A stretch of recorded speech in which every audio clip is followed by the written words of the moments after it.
It looks pretty wonderful. I need less than a gigabyte of space in order to download it and play it. Brass, maybe Aroxis are the only people here. This is a Colonel Sanders dating simulator. Do you want to be the only person watching me play this before I put it on YouTube? I looked it up, just a full playthrough video on YouTube. Most of them are about an hour to an hour and a half. I gotta leave at 11 anyway. Are you interested? Or do you not want to be cursed with this content?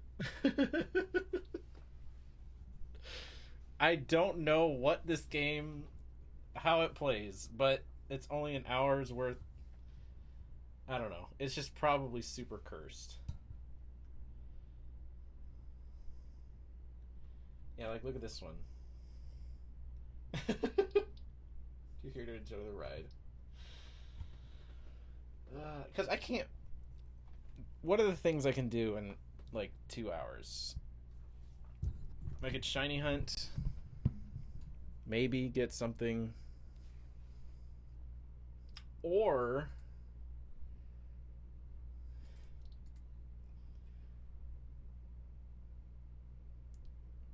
no. We could date Colonel Sanders. Look at that download speed.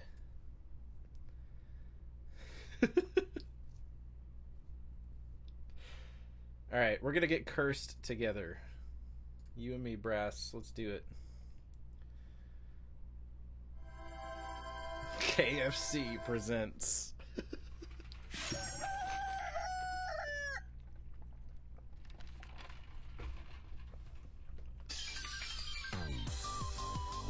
Wow, that's loud.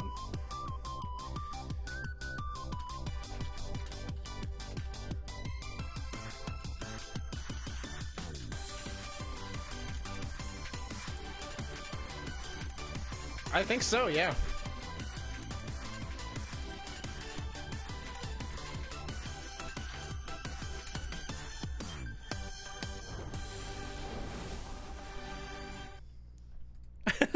Okay.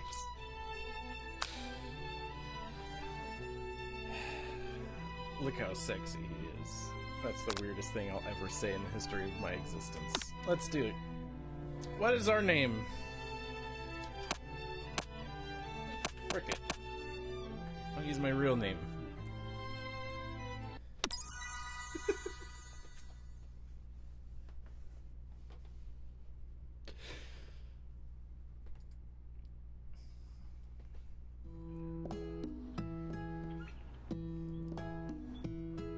I gotta make voices, don't I?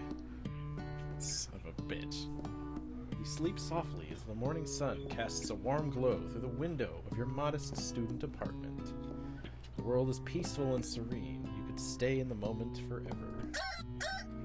Or you could wake up now!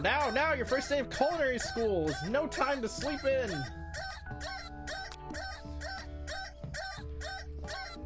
Smack that clock! Lying in bed, you stare at the ceiling, thinking about everything that awaits you at the prestigious University of Cooking School Academy for Learning. I don't know, we have a framed picture of a chicken with some Japanese symbols over it. But we also have a boy band picture in the left corner. And your mind begins to wander. Who will be there? What will you cook? What should you wear? The time begins to fly by, and you find your imagination getting away from you. I'm gonna daydream a little bit. It's here, finally, your first day of culinary school. So many dishes to prepare, so many students to meet. Your mind is swimming with possibilities when you realize you're running late. You grab a biscuit and burst out the door in a hurry. Delicious! Just what you needed to wake up those taste buds. Yikes, you're in such a hurry, in fact, that you forgot to put on any deodorant before running out the door. You're sweating buckets as you rush to arrive on time. Uh-oh. Standing in the quad, you gaze upon the magnificent University of Cooking School, Academy for Learning. Here comes your lifelong best friend forever, Miriam. She's the most adorably awkward person you've ever met. You absolutely love her for it. Good morning, Nate. Are you excited for the first day of the rest of our lives? Miriam's cute. Actually, because I sure am excited, a little nervous. Okay, a lot nervous. It's just that this morning I made breakfast for myself, but when I ate it, I couldn't taste any love in the food. What if I'm no good? What if I fail? Oh, she's crying. Classic Miriam. Raised by MasterChef parents, she's always held herself to a very high standard. Yeah, I was expecting that.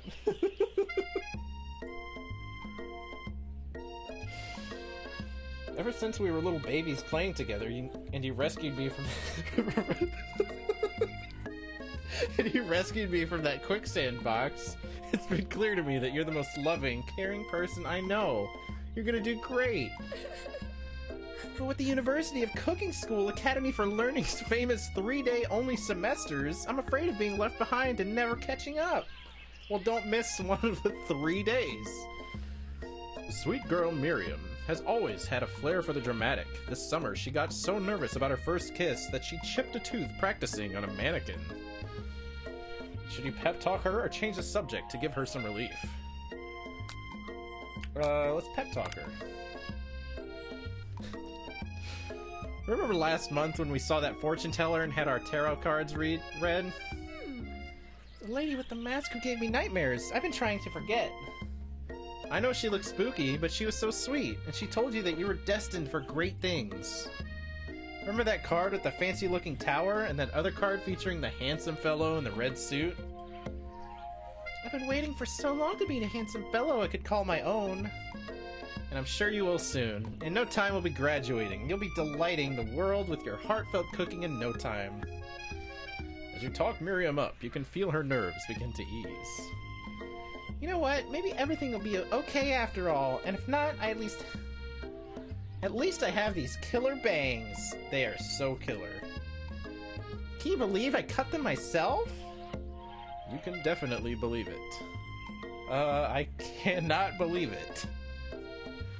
Before you get another word out, you're rudely interrupted by when someone smacks your books and custom engraved measuring spoons out of your hand and onto the ground. Not my measuring spoons, they're custom engraved.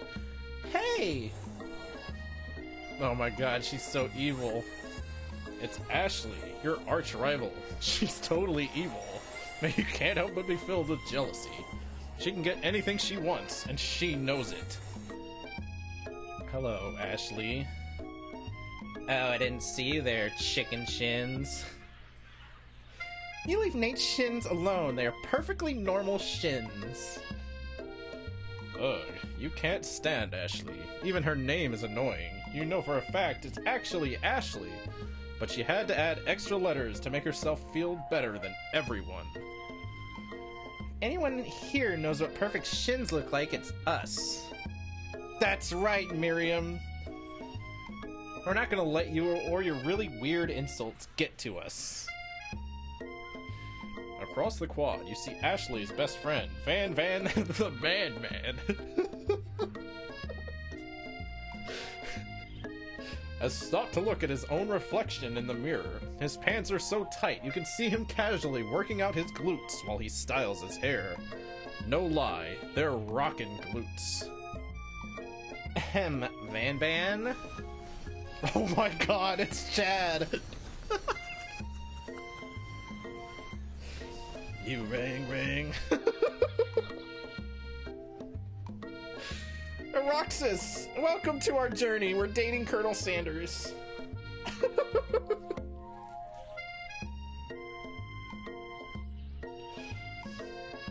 You've never been sure what their arrangement is, but as long as you've known them, Ashley and Van have been just as close as you and Miriam. but substantially more devious. I can't believe that University of Cooking School, Academy for Learning, would ever allow people like you to attend as students. Dang, I'm sassy in this game. I know, right? You think they just hand us our diplomas now? Or maybe hire us as professors. You amateurs could learn a lot from us.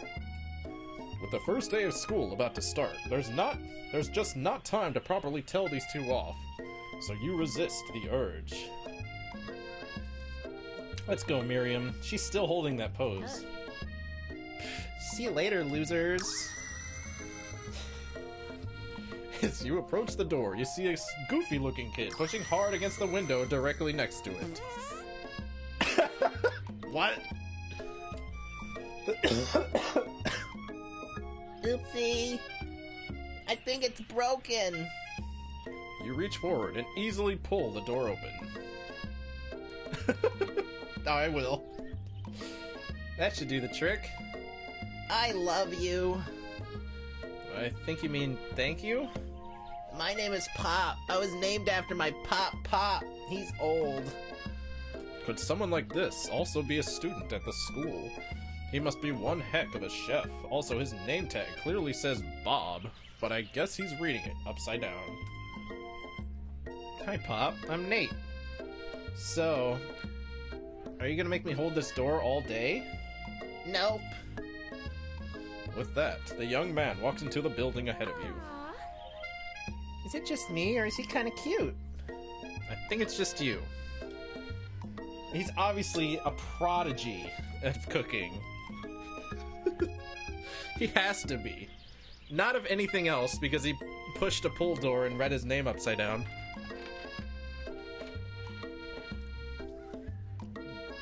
But he's probably the world's greatest chef. He's the ultimate chef. We met the ultimate cook, who is a super perv, but now we meet the ultimate chef. It's a little kid that doesn't know his own name. You both shrug your shoulders before following him into the building.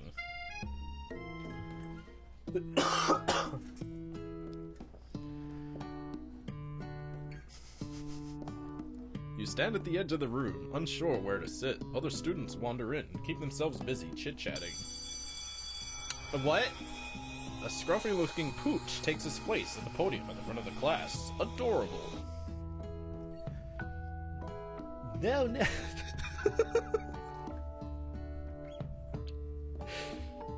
Yeah. No, quiet down, everyone. Who is this unreasonably cute pup, and why is he in our culinary class? That was me. Oh, you must be Sprinkles, head instructor and CEO of UCSAL. Please call me Professor Dog. I may be cute and a little fluffy, but I still demand respect. Woof. What? A cute dog is our professor?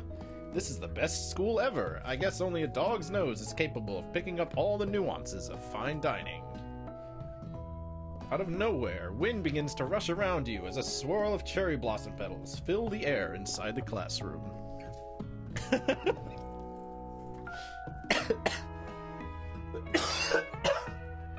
I'm gonna die playing this game.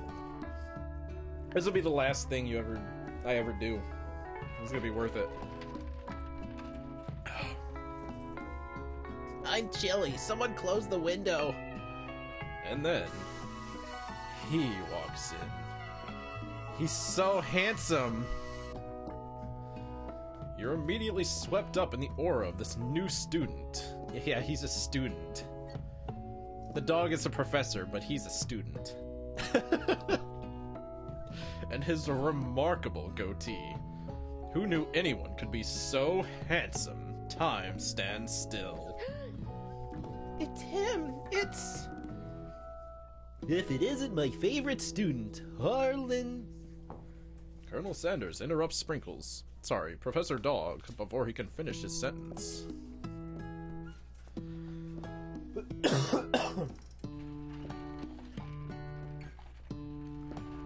Please, call me Colonel. Colonel Sanders. hushed murmur rolls through the classroom as Colonel Sanders walks down the aisle of desks. Suddenly, the room is sweltering. Sweat begins to bead across your brow. You feel everyone is looking at you, and you're not entirely wrong. And this over here must be Sweaty Sweats a lot. Shoot, I already forgot what voice I gave Van Van.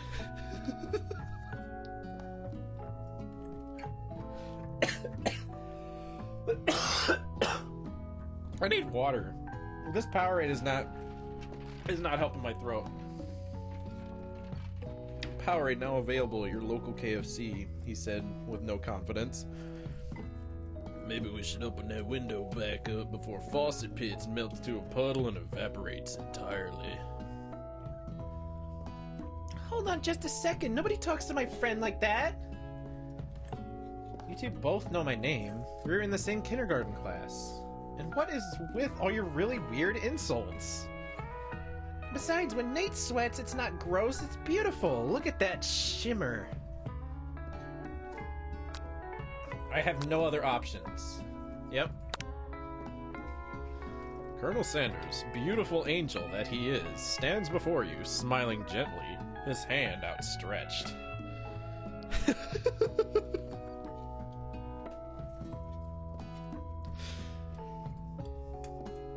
Oh, I gotta give him like a southern accent too. It's Colonel Sanders. Boy, howdy. This classroom sure gets hotter than a Kentucky fryer. Yeah, I'm changing his voice again because I forgot he has an accent. Please use my handkerchief. You freeze up. Colonel Sanders is talking to you. Wait, Colonel Sanders is talking to you about how sweaty you look? You're completely mortified. This can't be your first interaction. What if he never forgets this moment?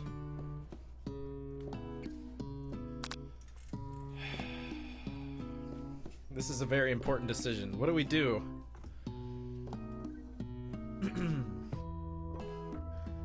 If we take the handkerchief, we acknowledge that we are sweaty in front of Colonel Sanders, but if we refuse, it seems like we are rude to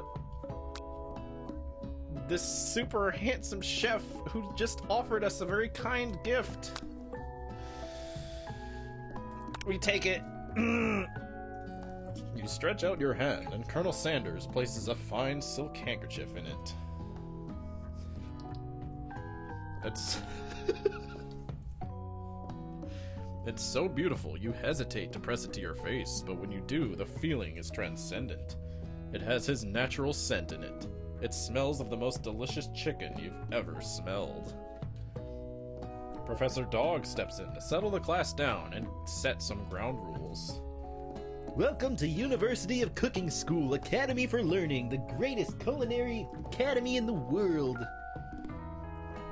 The birthplace of culinary legends past, present, and future. Many challenges await you. There will be tears, there will be blood. There might even be really adorable tiny food. And when all is said and done, there will be a battle. You will lift your sporks and compete in the broom cooking arena. Just then, another student enters the classroom and interrupts the professor's rousing speech. This guy's name is just Student. I feel like he's not an important character.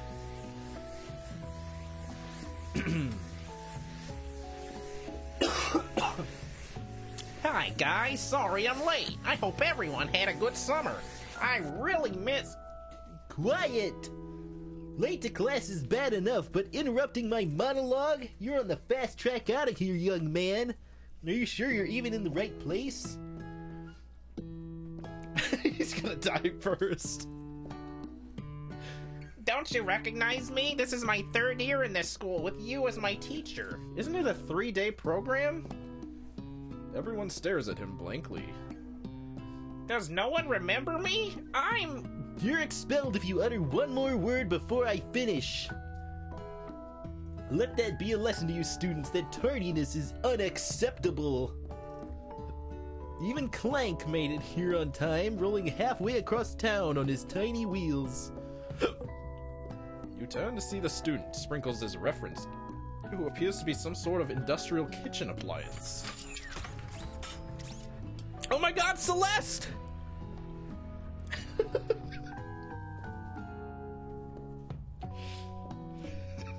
That's a deep fryer. The class bursts into laughter. Oh, Clank, you rascal. Sprinkles walks in the classroom as everyone stands in silent obedience. When he gets to you, he lifts his nose into the air and takes a deep sniff. Your diet is lacking. Based on what I'm picking up here, you definitely need a multivitamin. You should be taking better care of yourself.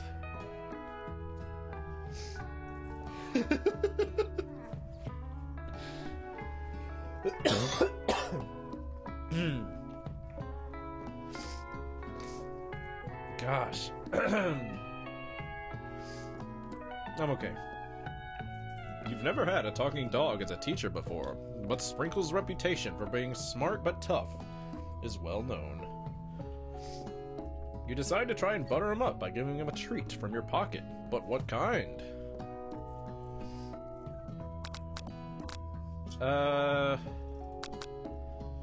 Thing is, he might taste Colonel Sanders' chicken snack if I give him a chicken snack. And then he'll realize that mine is complete garbage. Somehow. I think a beef treat is probably better. Hi, Muffin! So, instead of playing Stardew, we're doing something better. We're dating Colonel Sanders. Anyway, you reach beneath your apron and return with a small bit of beef jerky in your hand. Sprinkle's eyes go wide as he locks onto it. Beef? Are you trying to give me a heart attack? I would never eat that. What? Bad ending. You clearly do not belong here. Please remove your apron and then remove yourself from this class and this school. Shoot. I fricked up. Beef was a bad answer.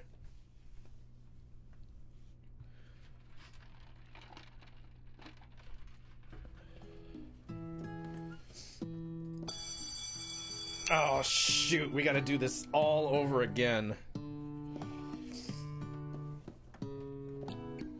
What did Muffin miss? Literally nonsense. I don't know how to explain any of this. All we know is Colonel Sanders is extremely handsome.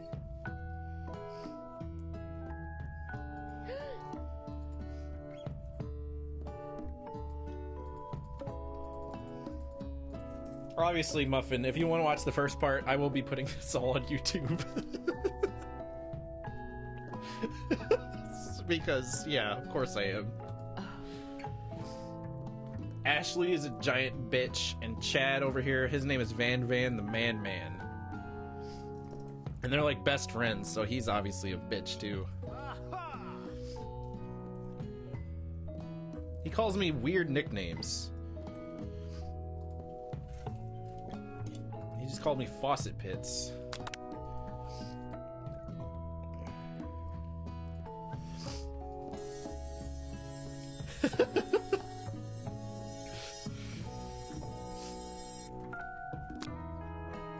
Alright. So our professor is Sprinkles. This is Student. Student was late, so he didn't get to talk. This is Celestia Ludenberg. Back from that other high school that she went to. That is a reference to Danganronpa 1, which Celeste is also a robot.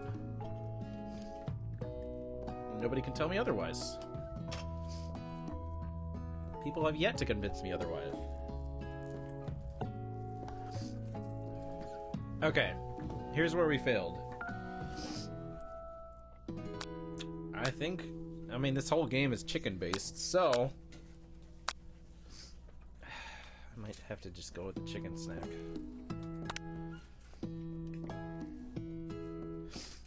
You reach beneath your apron and return with a chicken snack in your hand. Sprinkle's eyes go wide as he locks onto it. His favorite. Well, well, well, I think there might be some competition for the new star student. The furry professor immediately devours the snack, leaving her hands slick with a coating of warm doggy drool. You see the other students eyeing you jealously, but pay no mind to them. If they wanted to succeed in life, they should have learned the importance of carrying a range of dog treat flavors on them at all times. Man, I used to do that. Back when seeing dogs was a lot more frequent. It's good advice. You become friends with dogs super easily. Anyway. Settle down, young chefs. Take your seat and prepare to have your minds open to the amazing possibilities of culinary creation.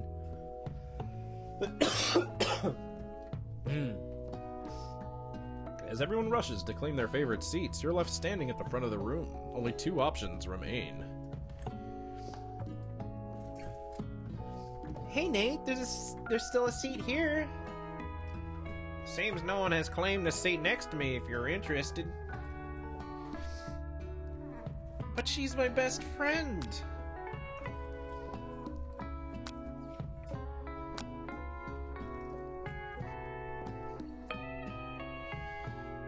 Oh, Miriam is so... I can't do this to Miriam. I have to sit by her. You move to take your seat by Miriam. I'm so glad to have you near me to support me through this class. Of course, you're my best friend. Who else would I sit by? Colonel Sanders? He has such a magnetic personality. Is that the right word? And there's a seat open right next to him. If he had sat there, he might have gotten to know him a little better. I never sacrificed our friendship. Besides, I'm sure I'll get a chance to talk to him later in the semester. I got 3 whole days. That's like a lifetime.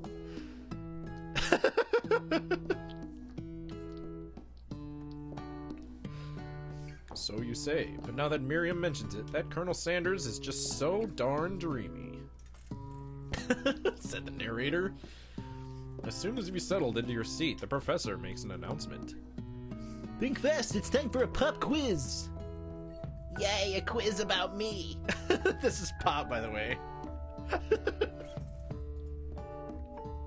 His real name is Bob, but he read his name tag upside down. Shout out to 11037. This incredibly important and surprisingly short quiz will tell me if you are ready for life at culinary school. Keep your knives sharp and your focus sharper. Here comes question number 1. If train A is traveling to point B and train B is traveling to point A, how important is it to wash your hands before cooking? Extremely. Looking at you, Pop. That's right. Forest is to tree, as chicken is to blank. So there are forests. There are trees in a forest, which means there are night vision goggles on a chicken. Feather. Chickens have feathers? That's right. What is the most efficient eating utensil ever created? Comically oversized fork. Shout out to objection.lol. A spork. That's right. What food is best for a broken heart? Pancake that looks like a silly face. That's a good answer. Camel meat. Thankfully, I've never had a broken heart because I don't know how hard it would be to get some camel meat. Anything, as long as it's prepared with love and not too much salt. That's right. Is Sprinkles a good boy? Yes. He's a talking dog that teaches at a culinary school. He is the best boy. That's right. Oh, perfect! Yes! First try! Wow, be honest, did you cheat? You look up to see that Colonel Sanders has been watching you tally your score. He's impressed. Has he been cheating off of me, though? I know we just met, but I have to confess, I think you have a beautiful brain. Hot diggity, Nate. You just scored some major Colonel Sanders points with that performance. May I have your attention, students? I have an important announcement to make. Time for lunch. The cafeteria is as nice as any restaurant you've ever eaten at. It makes sense that a school dedicated to cooking would also be serious about eating.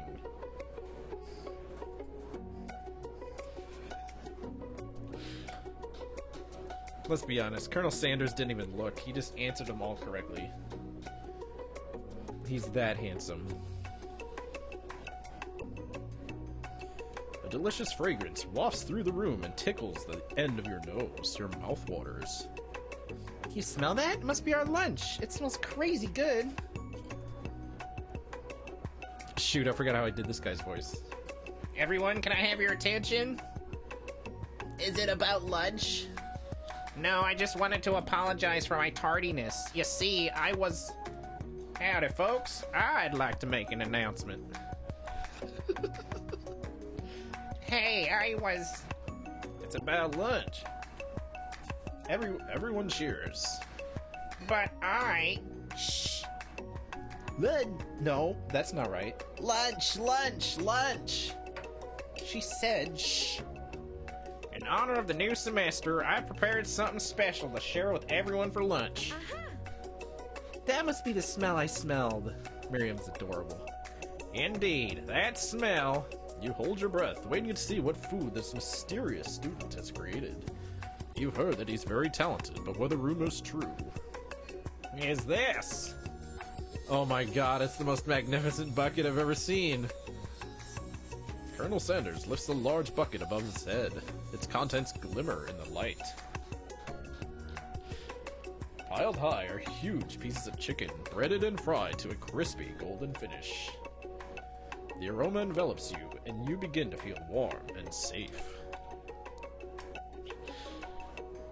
Colonel Sanders has filled a bucket with chicken? What a novel concept.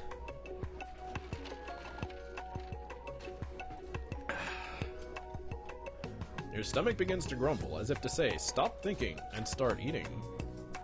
Literally -1. He brought a rat back to life with the smell of his delicious, handsome chicken. Anything he touches and cooks becomes handsome. That's just how nature works. For years, I have been developing a secret recipe for the perfect fried chicken. By my calculation, nothing less than 11 herbs and spices are required to achieve the perfect balance of flavors. But 11's an odd number. How does he do it? Shut up, Nate. You look around and notice that every other student has a pen and paper and is scribbling notes as fast as they can. Wait. Oh, they're... Dang it. They're getting an advantage. That's all I can say about that. What? I keep changing this guy's voice. What does a Chad sound like?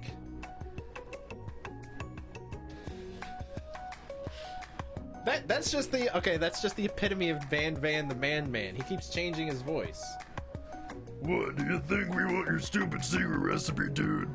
Nah, my dude. Nah. I'm just drafting a last will and testament in case one of those ingredients is poison. Got him! He looks around nervously to see if anyone else is laughing at his sick burn. You wait to see what Zinger Ashley has prepared to follow up, but she suddenly takes a different approach. Yeah, and I was just like writing in my diary. Yo, his hair is a star! I just realized that.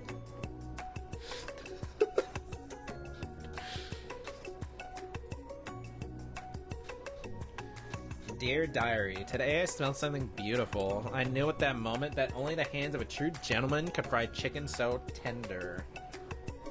You see her body language change from bitter and evil to sweet and innocent as she slides closer to Colonel Sanders. She realizes that he is destined for greatness and fame with his cooking skills like this. She wants him all to herself. Oh, please. Well, Van the Man, if you don't want any, I'll take his. Whoa, hold on! I mean, I guess I'll try it!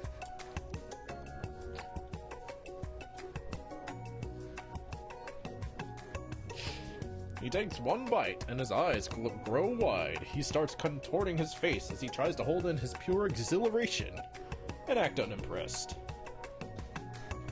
Easy now, there is enough for everyone. Please, follow my classmates. Dig in. You take one of the pieces of fried chicken out of his bucket and sink your teeth into it. It's amazing.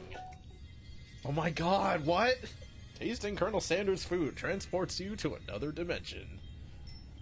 Alone with your taste buds, gripping a drumstick in your hand, you float weightlessly.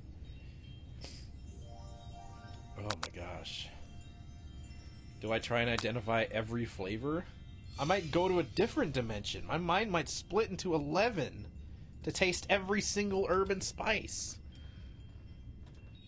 Savor the moment. Everything that it tells you about Colonel Sanders' culinary art. I don't think I go towards the light. I think that's a bad idea. I'm gonna focus. Meditate.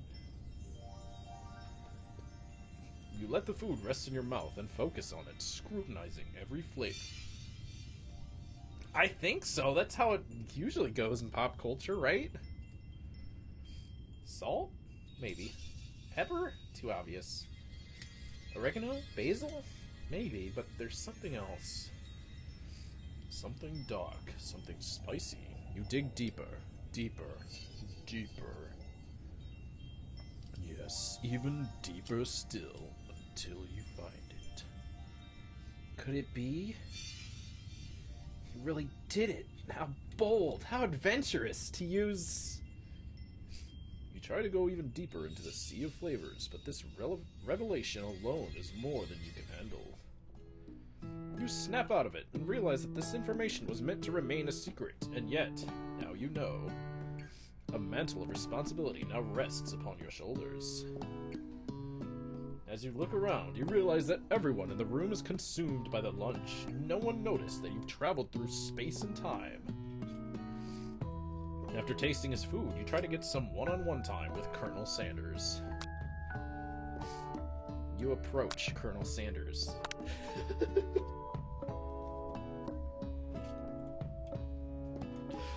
Colonel Sanders smiles ever so softly as you approach. He stops what he is doing and allows you to break the silence. Colonel, I wondered if I could talk to you for a second. Anything for a fellow chef. What exactly was on that chicken? Oh, he's sweating. How bold to come out and ask. He's got a staff with a chicken on it! It's an idea I had for a new combination of flavors that will make me my fortune and establish my legacy for all time as I open a chain of highly successful fried chicken restaurants. No big deal. It's just you and me here talking. I can keep a secret. In fact, I've got some of my own that I'd be willing to trade. What's the rush? The semester's only getting started. We got 2 more whole days to get to know each other. He's clearly not going to give it up easily, but it doesn't hurt to be persistent. They need a raise. They need to make a sequel. I'm not even finished. You know what they say about secrets, Colonel? Shouldn't learning be fun? Got moxie, I'll give you that. Colonel Sanders looks both ways to make sure you're truly alone, and then he leans in. You can feel his warm breath as he whispers. Just one ingredient, but you can't tell. I use it's something my great-grandmother taught me. Wow, you've never have guessed that. In fact, you're not even sure where you'd get some if you searched. And definitely isn't the flavor you've tasted before, so now you're 2 ingredients closer to knowing the full recipe. But you don't tell Colonel Sanders that. Mukuro Hikusama.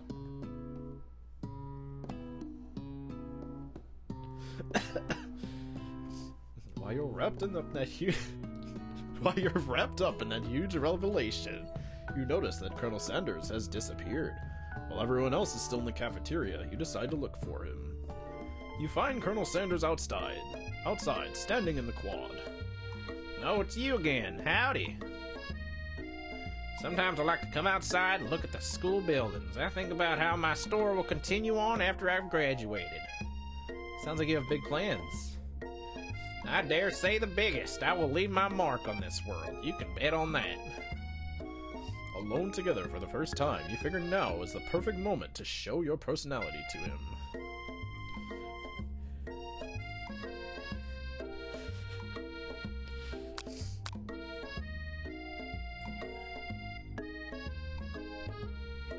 Be modest but thoughtful. I just wanted to tell you that I really enjoyed your food. Now you've gotten his attention. The flavors were complex but comforting. The interplay between salty, savory, and peppery was perfect. I appreciate the compliment, Nate. I'm sure you'll be a big success. I know we've only met today, but I'm starting to get the same feeling about you. We should head back inside. The next lesson starts soon. You step into a massive cooking arena where the afternoon lesson will take place. Each student gets an oven and all the tools and ingredients they could need. Look at this place. It's magnificent. Finally, we get to show our stuff. Wait a second. Oh no! We have to show our stuff. What if I totally blow it? You're not gonna blow anything. Except maybe kisses to the crowd of fans you're gonna earn with your signature adorable tiny food creations.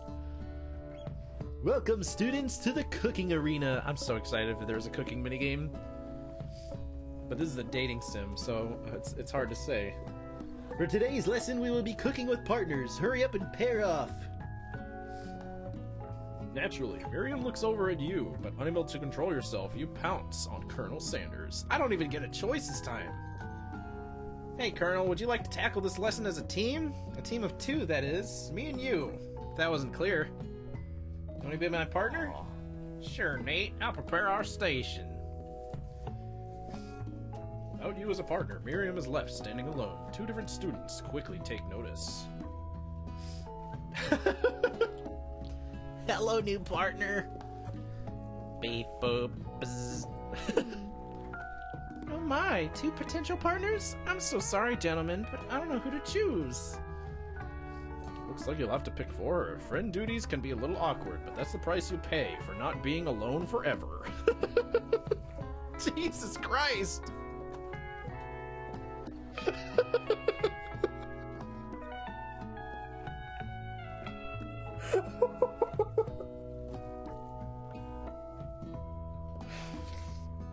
Oh my god!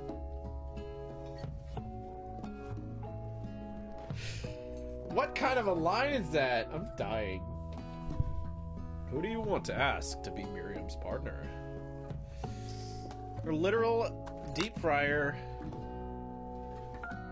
or the ultimate chef? I think the ultimate chef. Sorry, Clank, but I think Miriam will be partnering with Pop today.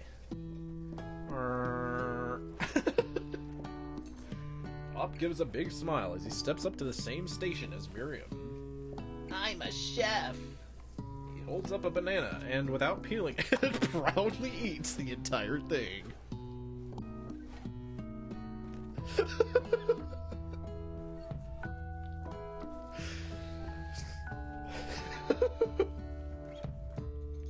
It's disconcerting, but Miriam is too kind to act grossed out. I love your enthusiasm, Pop. She looks at you like, really? This kid? But it's too late to change your choice now. But he's a chef. Now it's time to focus on your own cooking classwork. Alright, you two, for today's lesson, we're gonna keep it simple. Pick a basic dish and divide up the steps. No chef is an island. It takes 2 flints to make a fire. You get the idea. I put my banana crust into my composter. I eat bananas without the eggshells. What dish do you suggest for your partner, Colonel Sanders?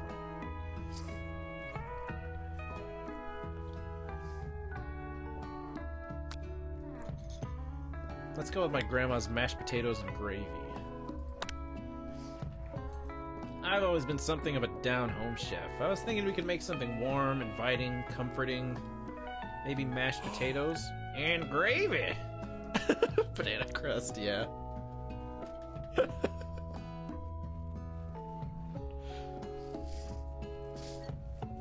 Oh man, I couldn't imagine one without the other. Colonel Sanders casts a coy look at you, causing your whole face to go beet red. Embarrassed, you quickly turn away.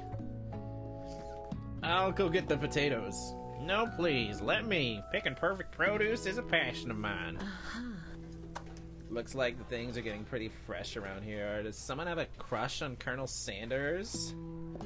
We're just cooking partners. Mind your own business. Sanders' heart is my business, and you'd better keep your fingers off of my man. Did someone call for me? No, jeez, Van Van. While I'm working over here crushing Nate's dreams, you're supposed to be taking care of our classwork. That was the deal, remember? Wow, It's getting intense. Colonel Sanders returns. Oh my god! Arms full of peeled potatoes, he tosses them into boiling water and turns his attention towards you and your old friends. Oh, howdy there, Ashley. Van Van, we working in a quartet instead of a duet now? Actually, no. It looked like Nate was struggling, so we offered to give him a hand. You know how it is. These young amateur chefs need a lot of mentoring. I was gonna say, Colonel Sanders, maybe I can teach you a thing or two about fancy food. Maybe one day you might be able to get up to my level. Ha! Doubt it. Don't be rude, Van Van. Personally, I have no doubts whatsoever about Colonel Sanders' ability to concoct creations worthy of admiration.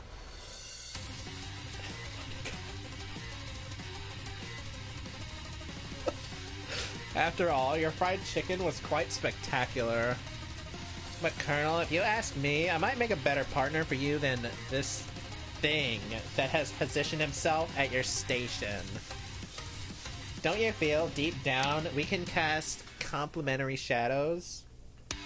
Okay, there it is. We fit together like a thigh and a drumstick. It makes sense. Nothing about this makes any sense, but one thing is clear. She's coming for Colonel if you don't watch out. Ashley is really going at you hard. You need to ask for some backup here before things get ugly.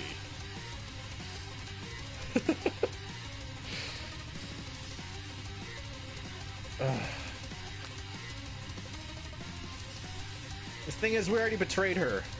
Okay, will she really get our backs now? Sorry, Miriam. Love you, girl. I'm here to learn and to express myself via my cuisine, not bicker with prima donnas. Partners were chosen at the beginning of a class, so let's all respect the format, okay? You turn to Colonel Sanders to confirm that you're on the same page. I chose Colonel Sanders, and Colonel Sanders chose me. Isn't that right? Businessman respects all fair agreements, from contracts to handshakes. I took on Nate as my partner for this activity, and I stand by it. Based on your team's behavior, I'd say you're perfect for each other. Neither of you has Nate's natural talent or their loyalty.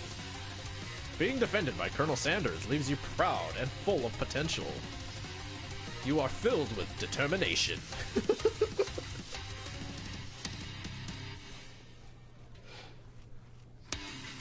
You look for Sprinkles in hopes that he might step in, but he's nowhere to be found. Darn those cute corgis and their short but sturdy stature.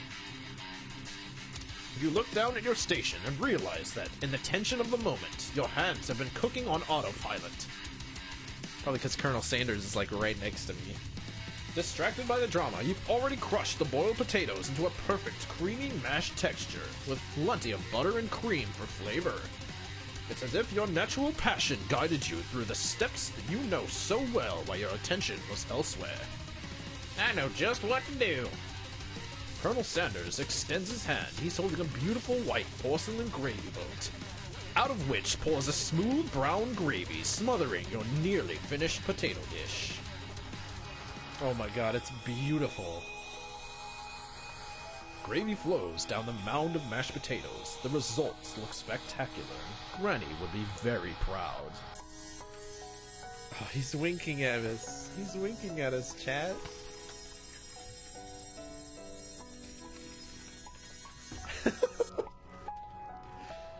Colonel Sanders holds a spork out to you. You reach out and grab hold of it, but he doesn't immediately let go, the two of you standing holding the same spork. And for that moment, all of the madness and pressure in this crazy world stops. Your eyes lock. The moment is electric. Time stands still. If you love something, let it free.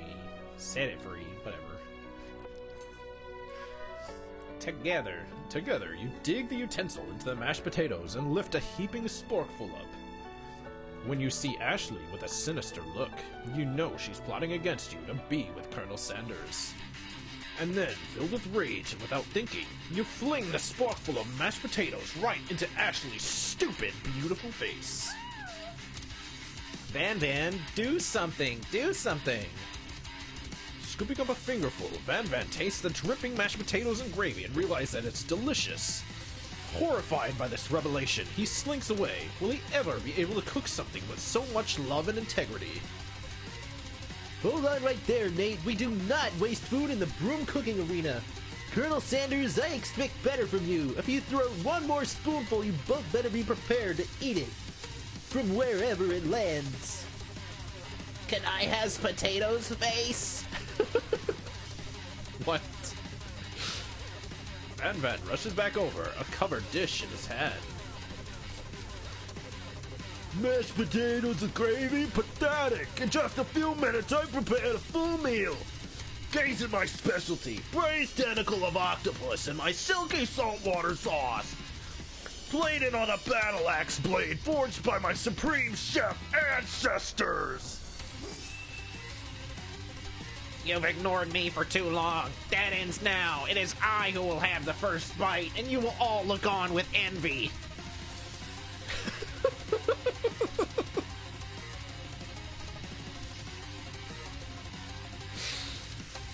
Oh, Brass. Because he is. The interrupting student rushes at Van and swipes a bite of a signature dish right off the plate. No, don't! Something about this dish doesn't strike my nose quite right. I think the octopus was rushed and may have turned in the process. The results could be toxic. Oh, student is gonna die! Too late. It has been eaten.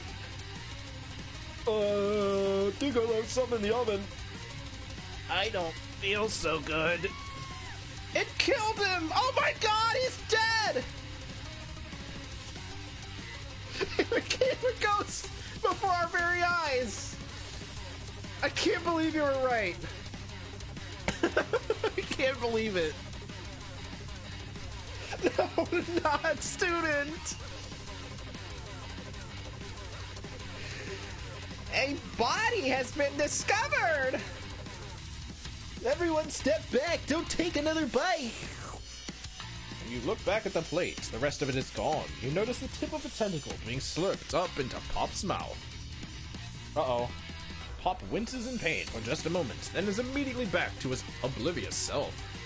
Oopsie. Tastes like poison. The entire class is gathered to watch Pop's final moments. Shock has frozen the whole crowd. They are motionless as statues. The class bell rings, disrupting the moment and snapping everyone back to reality. It would appear that Pop's enthusiasm for trying new things, despite obvious danger, has inoculated him against poisons of all kinds. I'm not sure the professors here make enough money. Hello? I just turned into a ghost over here. Seeing that you're shaken up by that really annoying student and all his nonsense. Nonsense. Colonel Sanders approaches you. I'm sorry you had to go through all that. Please, let me walk you home. What? Like for real? Oh, come on. You follow Colonel Sanders out of the room. At night, that was the first day. There's 2 more days. The school building has taken on another vibe entirely. It's dark and more than a little spooky. Colonel Sanders stands in the quad's neon glow and speaks softly. Those mashed potatoes you made in class today. Before you go on, I want you to know, they're not a great representation of my skills. I didn't even realize I was making them. They were amazing.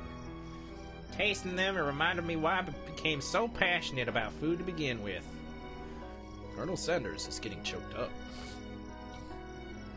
Oh, excuse me. Cooking is obviously important to him in a way that you find inspiring. Now might be the perfect time to tell him you're developing feelings for him. Colonel Sanders? Yes, Nate? There's something I need to tell you. Hold it right there. There's something I need to tell you first. Oh, jeez. You see, when I was just a boy, I had a dream that one day I would be the greatest chef the world has ever seen. And every day since, I've been working towards that dream, day and night. Never stopping, never resting. Also lifting a lot of weights, like so many weights. We should follow our dreams with all our hearts, that our souls may grant them like wishes floating on a shooting star.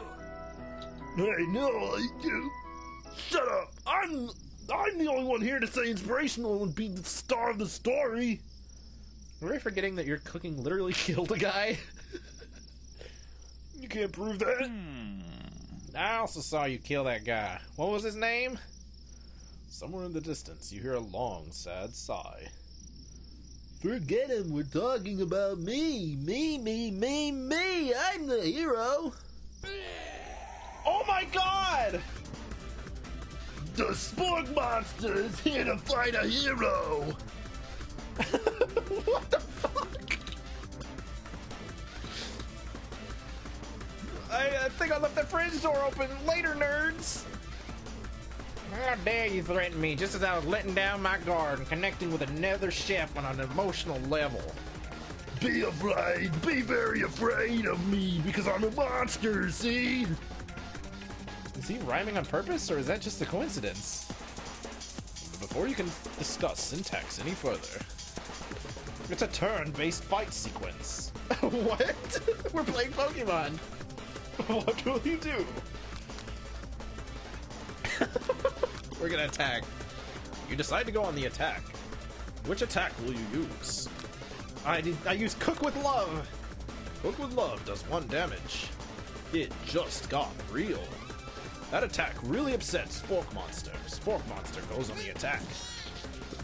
They spit hot gravy at you. You take 1 damage. We gotta defend. You decide to defend. Which defense will you use? Trepidation. You continue to stay back and endure whatever comes your way. Seems like a pretty weird strategy. But okay, sure. You do you. Spork Monster focuses their mashed mind and draws in energy from Mother Earth itself. What? They grow larger and more intimidating. How will you respond? Oh, he countered me. I'm gonna attack. Which attack will you use? I'm gonna Cook with Love. Spork Monster is no quitter. Buffed up and ready to rumble, they go on the attack once again. Whoa! Spork Monster uses Utilitensel. You take 2 damage from the attack. If you take much more damage, you're not going to survive the battle. I gotta attack again. Yep. Cook with Love does no damage. Spork Monster is oozing cheese sauce onto the lawn of the quad. I wonder who's going to have to clean that up. Feeling vulnerable. Spork Monster prepares for its ultimate attack, Rounded Edge. Villain, your reign of terror stops here. Colonel Sanders summons the energy of 1,000 chickens. Colonel Sanders is a druid. Pot Pie Power Pinch!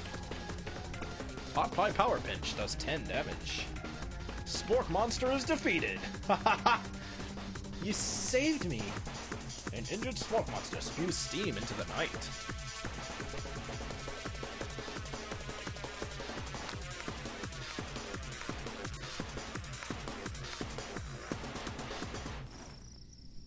good ending. You spare this wretched beast. You manage to tamp down your disgust at the sight of this gnarly beast long enough to realize that he is still a living creature with a pure soul who deserves your pity, not your wrath. Begone, beast, and don't you dare come back for a follow-up encounter tomorrow. I won't forget this, and I clearly won't be back. Like, oh, that was him. Damn it. Like you said. It's really just my manifestation of my anger towards Ashley.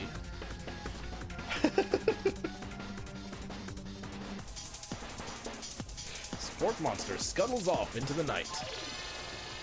The defeated monster left behind a special item. It appears at first to be a cookbook, but upon closer inspection, it's so much more. It's a book of magic spells with a golden chicken on the cover. You open the cover and find a library card tucked inside. The last name to have signed it out is Borko. Borko, that name sounds strangely familiar.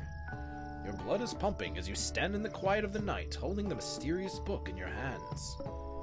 As you come down from your battle buzz, you realize that your final attack has left you completely depleted. The world around you begins to fade away.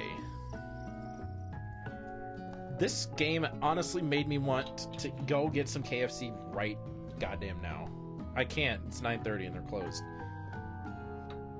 But holy crap, I'm so hungry for chicken now. They know what they're doing over at KFC, don't they? Without any energy to keep your eyes open, darkness overtakes you. The image of Colonel Sanders flashes before your eyes as you fall asleep. It's working wonders.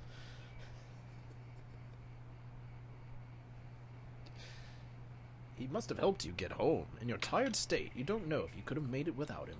What a guy. You want to thank him, but you don't have the strength to utter a single word. You feel your covers being pulled up over you as you are tucked in tightly. Good night, my Colonel. In your dream, you're together with Colonel Sanders. For some reason, Sprinkles is also there, instructing your love. Dreams are weird. It's all my friends.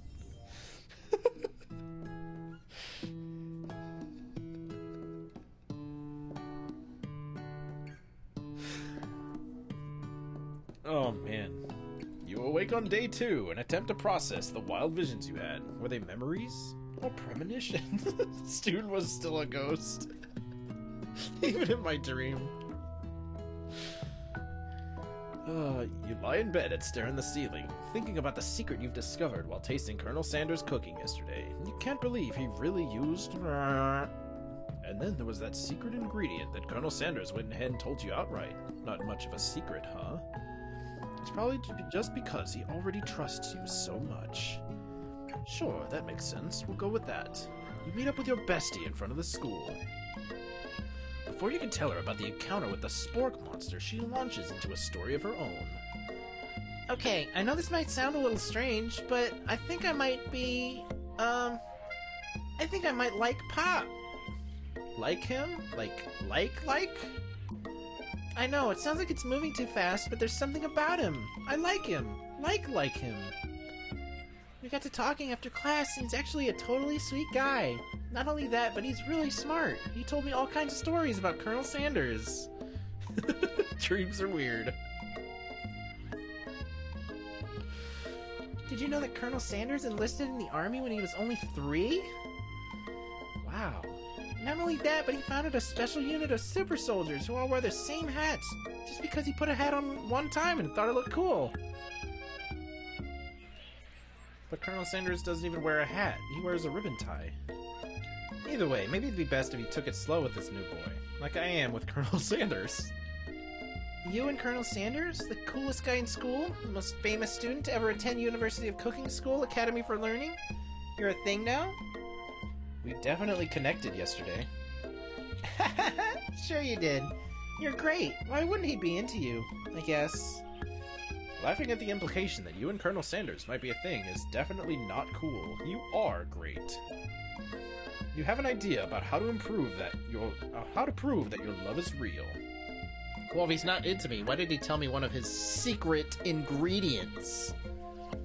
However, you don't tell her that you know a second ingredient too, which you discovered on your own. Your bestie's eyes light up. A secret ingredient? Yeah, I just said that. A secret ingredient. Is there a dramatic echo in here? Miriam makes sure you're alone before continuing. Uh-oh. I'm not going to. Sorry, bestie. I promised him. So this summer, while I was on vacation with my family, a lovely man approached me in the botanical garden where I was wandering. This can't be good. He told me all about his passion for spices, secret spices. This man even gave me some to show me what he meant. He said it was a powder created from super duper rare dried flower petals.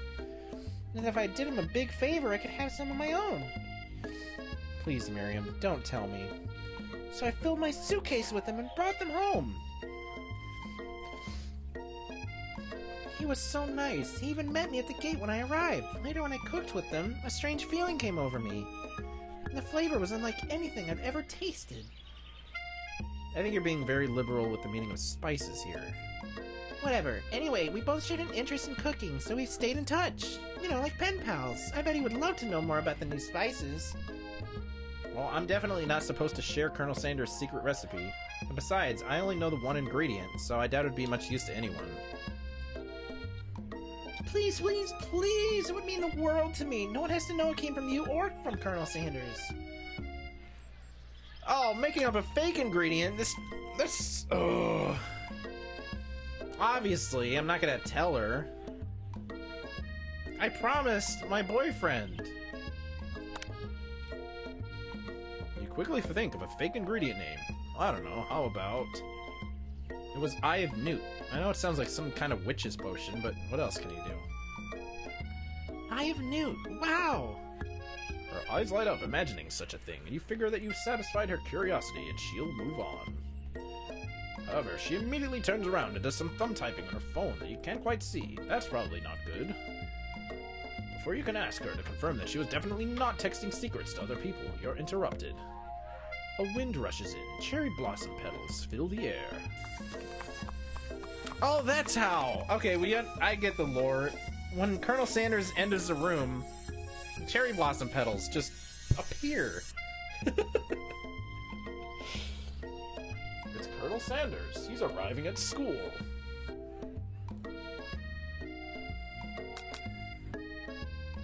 I'm just gonna adore him from afar. Colonel Sanders' horse is truly a thing of beauty. The horse didn't even faze me. I'm just now realizing he's on a horse. This game is fucking weird. Without ever acknowledging that he's being watched, he does a short horse dance before dismounting with a flourish. He then slaps the beautiful creature gently on the rear, sending it running free into the countryside. You are so struck by the sight of him that you lose the ability to speak coherently. Oh, I didn't realize anyone was watching. Don't worry, he knows his way home. You attempt to compliment Colonel Sanders, but the words don't come out exactly right. What a horseful beaut you have. I mean, what a horseful beaut you had. Dang it, that's what I just said. Being a good friend, Miriam attempts to cover for you. Oh, Nate just gets really nervous around people they like. What? This is not helping. I mean, they get food poisoning and we're up all night. It was gruesome. You should have seen it. She gives you a wink and a smile, as if to say, situation handled. Can't blame a girl for trying. And with that, Colonel Sanders disappears into the school, leaving you and Miriam to follow. When you enter the classroom, you can see your two rivals, Ashley and Van Van, are doing something bad. By the way, they're hiding. You know it must be really bad. Like counterfeiting recipes bad, experimenting with restricted ingredients bad, summoning a demon bad? You try and get a peek over Van Van's hulking shoulder, but he sees you coming. Whoa there, little one. I'm not sure you're ready to handle this. Why don't you make like a bee and mind your own wax, honey?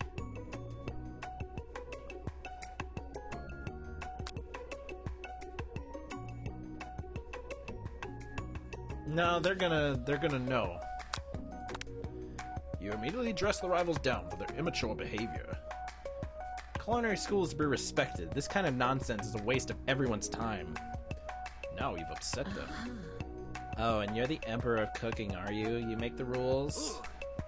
I'm not sure you know a good meal if it ain't you.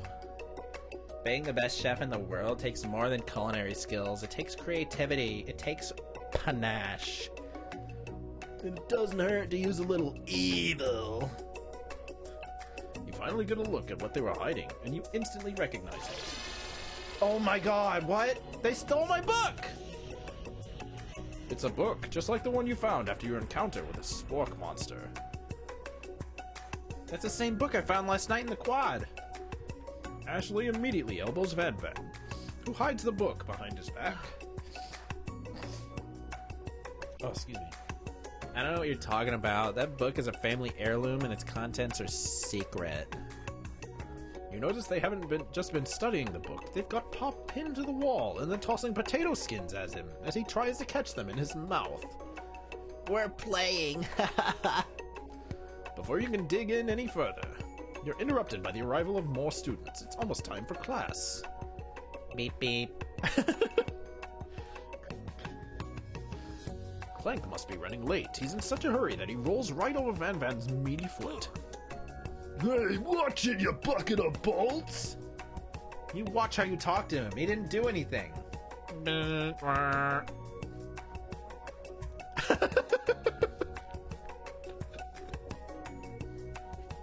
Wonderful quote.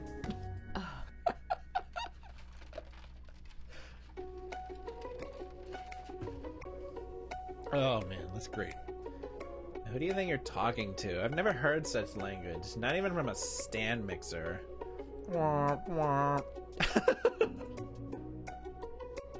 I mean, if you didn't quote it yourself, I was going to. No, your mother was a stand mixer. Van Van jumps to attack Clank, but Clank shocks Van Van, sending him flying across the room. Protect me, Colonel Sanders. These crazed men are about to come to blows. I think it must be over me, but I'm not interested in either of them. Ashley's tone is completely changed in an instant. She bats her eyelashes at Colonel Sanders. Surely she must know that this is a ruse, right? Gentlemen, get a hold of yourselves. Save it for the arena at least. Or don't. Honestly, what do I care? I got a lofty career aspirations to focus on. Maybe I can help you with your business plan. Just then, Sprinkles arrives to signal the true start of the class day. He's panting, which doesn't seem that abnormal. He's a professor, but he's also a dog. Students, please take your seats. I apologize for my late arrival. I spent the morning chasing a car all around town, and my tiny legs are very, very tired. But I'm here now, and I hope you're ready to learn. Rub his furry dog belly. He loves it. After he catches his breath, Sprinkles regains control of the classroom. Without further ado, we'll review the global history of my favorite fowl, the chicken. Sprinkles is such a good boy. You want to pay attention to the lesson. Truly you do. Which is why in 1776, at the signing of the Declaration of Independence, it was a chicken who first signed their name. But you can't help but daydream about Colonel Sanders, and you miss most of the important parts. When you come to, Sprinkles is holding a tray of food in front of you. Well, Nate? Naturally, this appears to you to be a sample platter. Which item do you want to sample? The shimmering pepper. A brightly colored pepper stands out from the other items. It sparkles in the most eye-catching way, so naturally you reach out, grab it, and eat it right away. However, your body is not prepared for the heat. Oh my god. The pepper has triggered an intense spice hallucination. It feels like forever as you trip through the universe. Oh my god, it's Ghost! He's in space! My friend... Ooh. This guy again? I'm here to give you an important message. Ooh. You must avenge my death and fulfill your destiny. All you must do is... I was saying, to fulfill your destiny, all you must do is... Sorry, I think I got some spice stuck in my throat. It's fine, I'll work through it. To fulfill... the prophecy... you must... Poor student. You feel yourself begin to regain consciousness.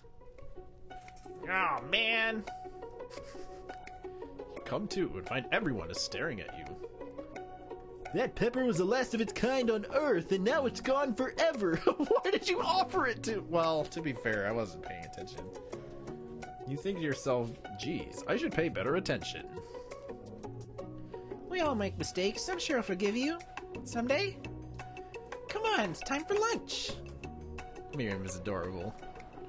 Before anyone can relax, the cafeteria lights dim, and your rivals enter to make a dramatic announcement. Today's lunch will be prepared via timed competitive cook-off. Level of theatrics with these two is off the charts. Oh, we're battling them. I'm not gonna let them get away with this.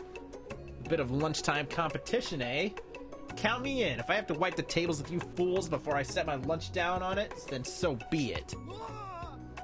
I'm not the fool, you're the fool! Good one, Van. I like your gumption, Nate. I'll be watching your performance. Oh, we gotta impress Colonel Sanders with this too. Now it's really getting hot in here. Just as things reach a boiling point, Sprinkles steps in. Surely he'll put a stop to this madness. Now, students, please settle down. This is a lunchroom, not a sportsing court. Finally, a little sense. You breathe a sigh of relief. At least not until we turn on the timer. Whoa! Just then, a huge light blasts you in the face, flashing the words, "Timer ready." That's what I'm talking about. Oh! I stand corrected. Never thought I'd have to howl in Tristan voice. Anyway. The hard way builds solidly a foundation of confidence that cannot be swept away. Wow, that was a hard sentence to get through. For some reason. That's an original quote by me, in case anyone was wondering. I hope its message lifts you to victory. Oh, shoot. What did he just say? That was an original quote by Colonel Sanders. It needs to be quoted. Damn it. Maybe it doesn't. I don't even remember what he said. Like a diamond, I was formed under pressure, so now is my chance to shine. Brass, you're a lifesaver. Thank you. I will defeat you myself. You had his chicken, and you made mashed potatoes and gravy on day one, and you're feeling like you can really impress him again here. It's time to boil some water for the potatoes. Uh-oh. Okay. I think I'm gonna wait for Brass to make the clip, or make the quote. I want you to watch. I want you to cheer me on as I totally fuck this up and then lose the love and respect of Colonel Sanders forever. Because I'll do it.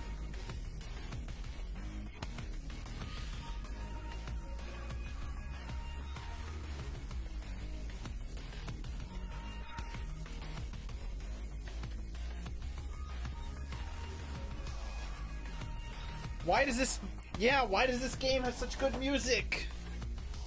It's not fair.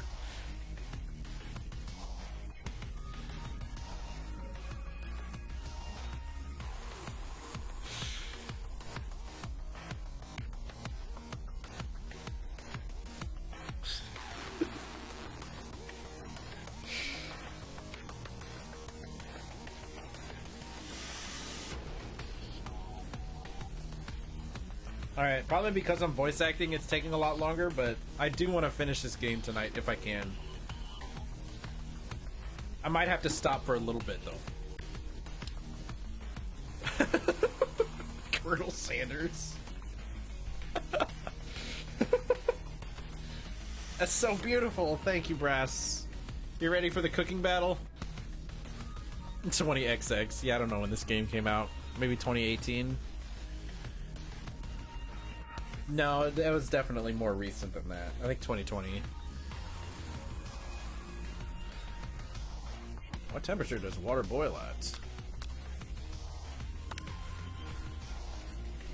I gotta answer before the timer runs out, so I can't read all the answers. Or I can't read it in voice. That's right. How would you have ever gotten into this school without knowing that? Winner gets to rub my furry belly. Let that enticing offer motivate you. You're going to need to season this chicken before you cook it. You don't know Colonel Sanders' recipe exactly, but you have an idea. Yo, thanks for the Grant luck. 11 herbs and spices. Easy game. That's right. You might not know all the ingredients yet, but at least you're headed in the right direction. Tail wagging intensifies. Now that you've got some basic steps going, it's time to elevate your craft. What state of mind? What? Gratitude. Yes! Easy. You must never take this opportunity for granted if you hope to succeed. Your classmates are rooting for you, but Ashley is simply stronger and faster than you. You'd better pick up the pace if you want to survive. When you were a child, your father told you to never forget where you came from. Every day you meditate on his advice and draw energy from that place.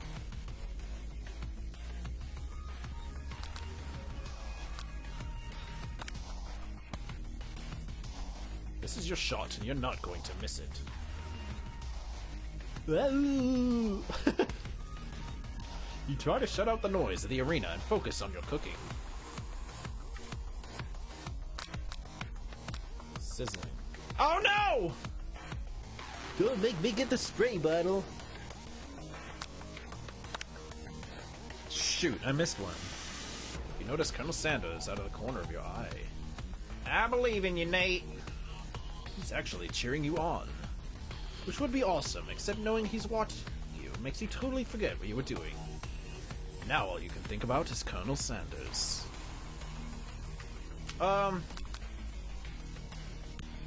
Shoot, I just imagined Colonel Sanders blowing me a kiss.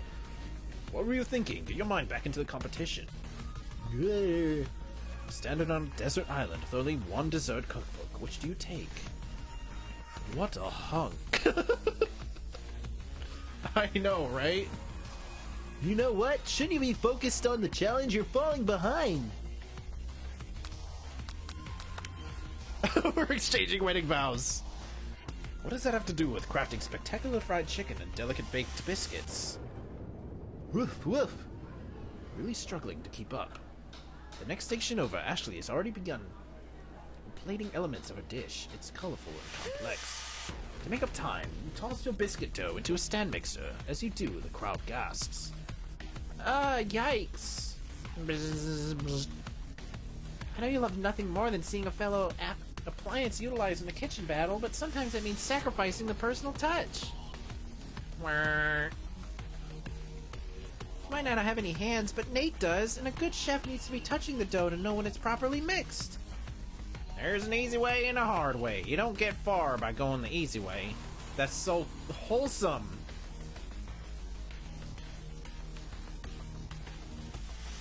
That might be a quote too. Maybe. We can still finish the battle. When you hear everyone talking, you realize how serious your error was. You immediately shove your hand into the mixture. Uh-oh. To rescue your dough before it's overmixed. Nate, no! You're not fast enough and your hand gets stuck. It's immediately crushed by the quickly spinning beaters. There's no way you'll be able to use that hand for the rest of the match. Yeah, my hand is gone now. Colonel Sanders shakes his head in shame. Well, you often find that the easy way can turn out much, much more difficult. Everyone stop what you're doing right now. This battle is over. It can't be. I was so close to finishing my dish. Sweetheart, look at your hand. You simply can't go on. That's too bad. Here I am with a completed dish ready to serve. Surely that makes me the winner by default. No, it wouldn't be fair to compare on the two on account of Nate's injury. You see Sprinkles begin to lick his doggy chops as he locks onto the dish. But I suppose you should at least tell us what you've prepared. Well, because I'm the sweetest, I skip straight to dessert. That looks really nice, actually. Under this white chocolate dome, you'll find a wide array of delights, taking you on a journey of flavor that tastes good and tells a story of excellence. Oh, never mind, that's not the dish. We have Colonel Sanders quotes now. Thanks, Brass.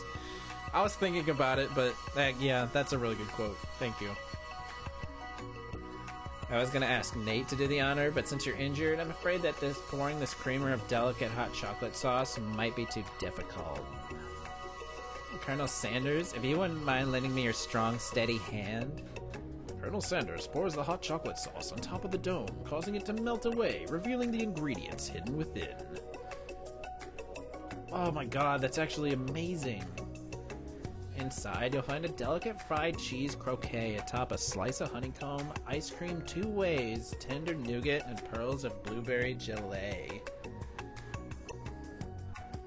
Colonel Sanders seems intrigued, but perhaps not impressed as he dips his finger into the chocolate sauce. Simplicity isn't your strong suit, is it, Ashley? Oh, you. As he places a sauce-covered finger into his lips, Ashley leans over and whispers something into his ear. A dab of sauce sticks to his mustache. I'm gonna put myself between them. I have to. She's getting too close to my man. You reach out with your apron to wipe the sauce off of his glistening face. Colonel Sanders recoils and brushes you back. Uh-oh, he didn't like that.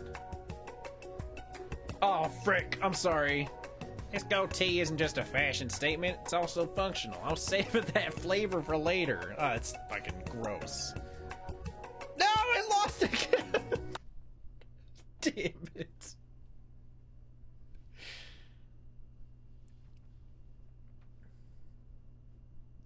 Son of a bitch. Oh, I gotta do this all again. Alright. Yeah, we'll do it all again.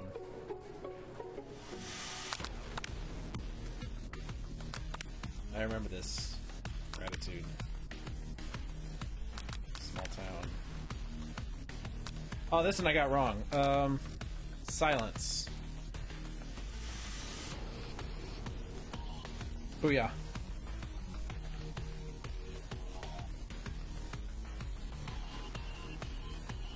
Yeah.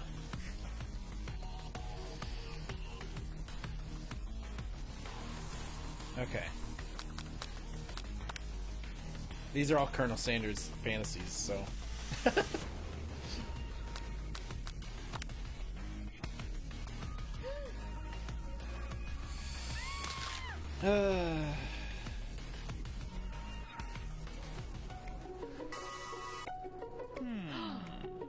Alright, we gotta internalize this rage because now I'm even more angry at myself.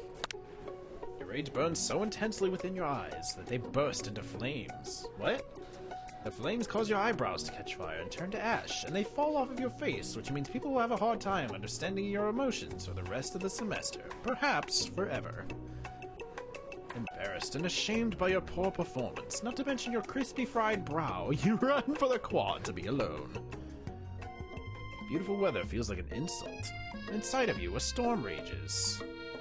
It's Colonel Sanders. He's probably here to tell you that he and Ashley are in love and decided to get married. No, we just don't have eyebrows. It's fine.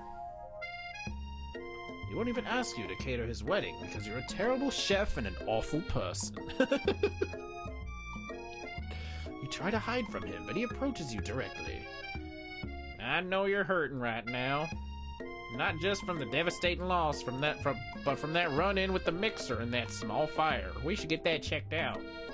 I'm fine. Can't you just leave me alone? I'm a loser. I'm not fit to fill your fryer. I'll never be a master chef.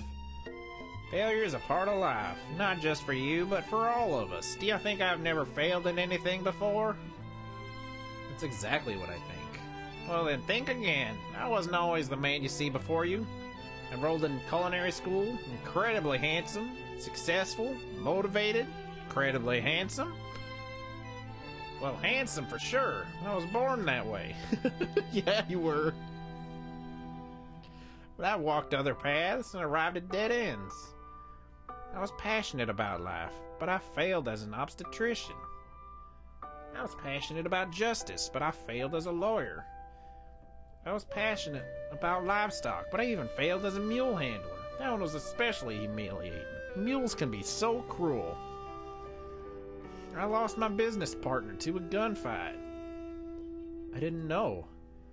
People see my delicate ribbon tie, my well-kept beard, and assume that I got it all together. Which is true now, but it hasn't always been. Sounds like this guy could really use a hug. I resolved then that I was going to amount to something. No amount of hours, labor, or money would deter me from giving the best I had to give.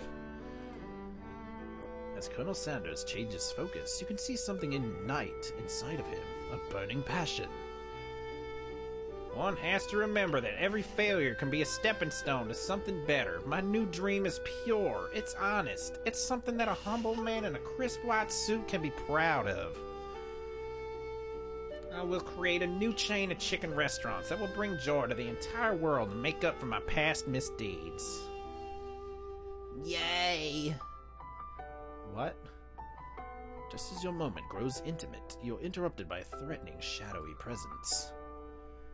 Battle-scarred from the night before, you prepare for the worst. Borko? It is I. I know I said I wouldn't be back after the whole fight to the death thing. Maybe you don't really want to see me anymore, but I just wanted to say that I was wrong to attack you, and I apologize. I know what it's like to always have to look over your shoulder. Monster problems, am I right? Oh, thanks, Borko. I'm glad there are no hard feelings. Getting jumped by a giant creature in the dark of night can really rile a person up. I also want to apologize for the way I switched right into attack mode. I know that you're strong and cooking schooling, but a person under a lot of stress. I actually used to go to this school. I wasn't always a sport monster, you see. I don't believe it. You were a human once? Well, no, I was a golden retriever.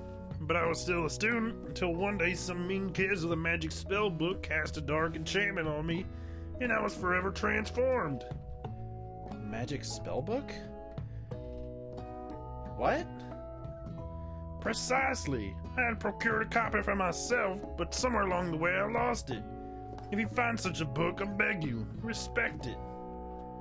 You're a powerful chef and shouldn't rely on such dark and evil magic. You should be protecting the innocent from those who would cheat them through sorcery and guile. If you need me, don't fear. I will be there. Dude, it was Ashley. It was Ashley and Banban that turned a golden retriever into a spork monster. It had to have been. Sounds like there are some bad cooks in the kitchen of life. Nate, together, I am sure we can defeat them. Come back to my hideaway and we can discuss. Personal invite. You can't imagine what Colonel Sanders' home must be like, but it sounds like you're about to find out. Yo, he did it. We got invited to his place. It's so romantic. Stepping inside Sanders' home, surrounded by his things, you start to feel a special bond with him. Looks like you live such an exciting life, Colonel Sanders. I'm sorry, I'm getting all emotional. I'm speaking just like you. Every day can be an adventure if you approach it with the right attitude. Long ago, I made the decision to never stop searching, never stop working, never stop imagining. Have you been working on any new recipes of your own lately? I'm always excited to talk about food with another ambitious chef. There is something. It's just a side dish that I've been tinkering with, trying to find the right balance of flavors and textures. Not sure I've nailed it yet, but I'm close. That's, Colonel Sanders. He's ballin'. As a baby.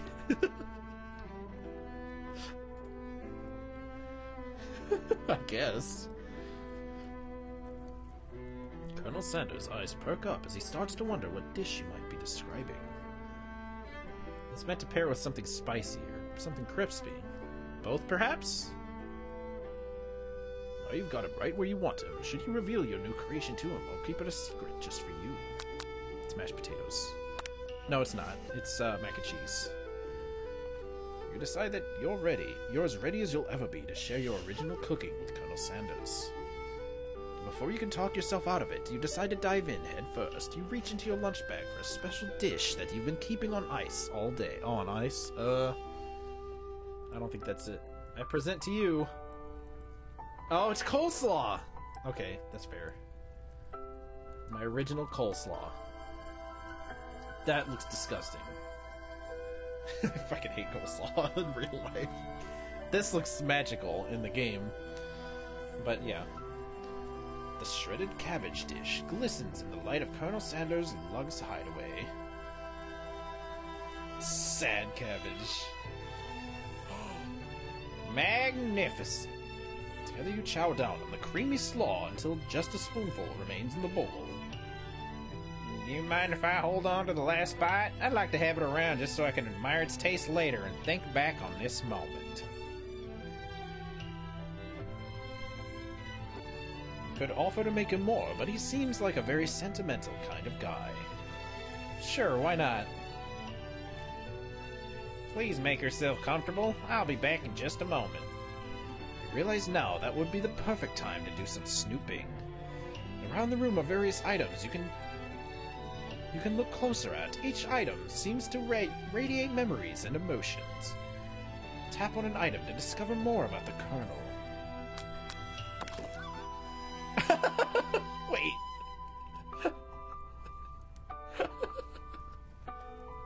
An adorable little baby boy crawls across the floor. From the goatee and mustache combo he sports, you figure this must be Colonel Sanders himself.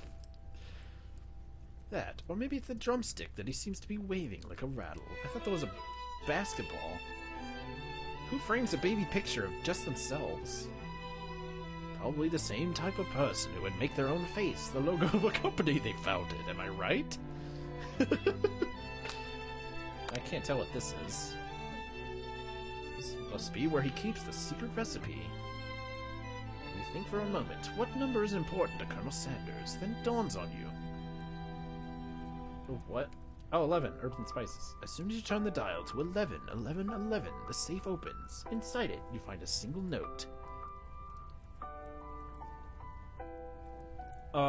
No, it cannot.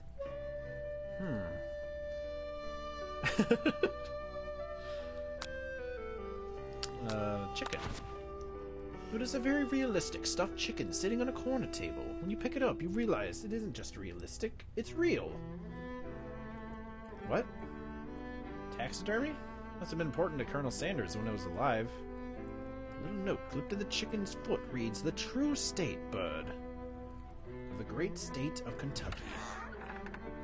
Uh-oh.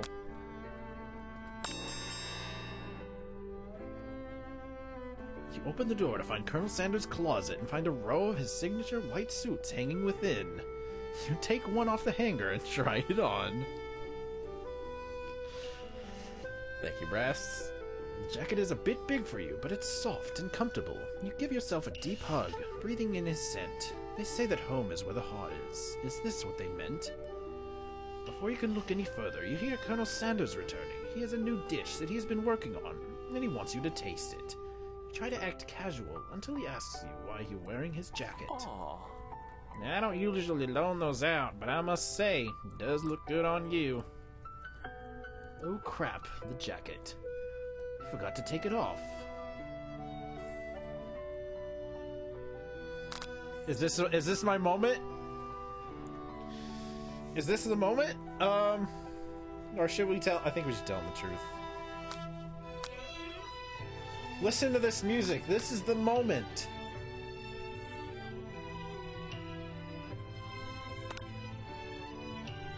Whoa, whoa, whoa. This isn't that kind of game. What? Not that we blame you for trying, but still. Are you serious? What kind of game is it?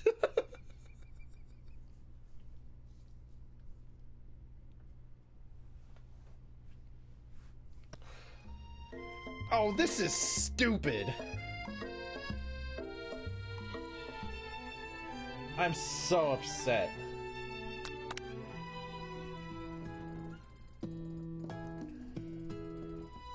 Yeah.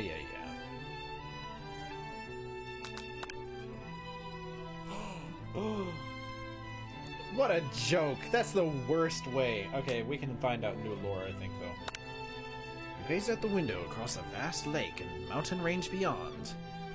Oh! Just then, the ghost of Student pops up. Are you thinking about heading out into the world on a quest to avenge my death? Wait, what? I never even learned your name. Why would I avenge you? I could just tell you my name right now. It's... Can't you see I'm in the middle of something? You open the window and a crack, and the ghost of Student is swept out with a breeze. See ya, dork. A scented candle. You pick it up and try to identify the smell. Power tool? Freshly starched collar? Piece of wood floating in a lake. Summer of '69. No, it's one of the secret recipe ingredients. It's... We did it! We learned! What's in the urn? Take a closer look at a large urn sitting on a nearby pedestal. There's a plaque on it. It's dusty, but when you wipe it off, you can read the inscription. It says, "Here lies the ashes of all my past careers and business failures." Poor guy. Alright, camel picture.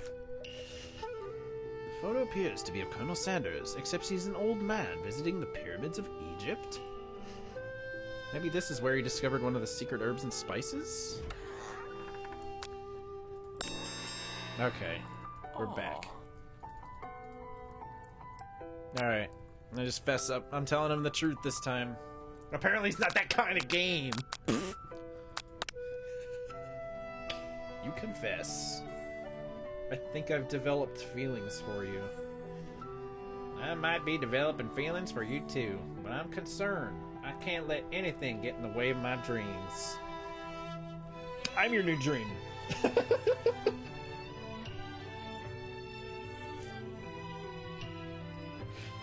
Forget chicken. Run away with me, Colonel Sanders. Overwhelmed, you take off the jacket and run for the door. But the thought of leaving Colonel in the midst of such an emotional breakthrough gives you a pause. You stop yourself. Colonel? Yes, Nate? I honestly think this may be the beginning of something wonderful. I think you're right. We should take things slow. You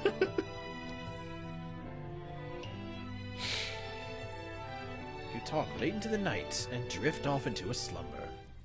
Dream sequence.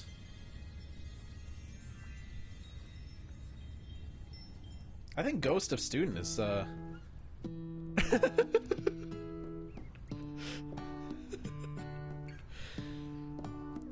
Oh, frick off, Buttspot!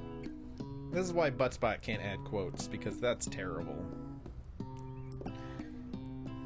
We slept together, you guys.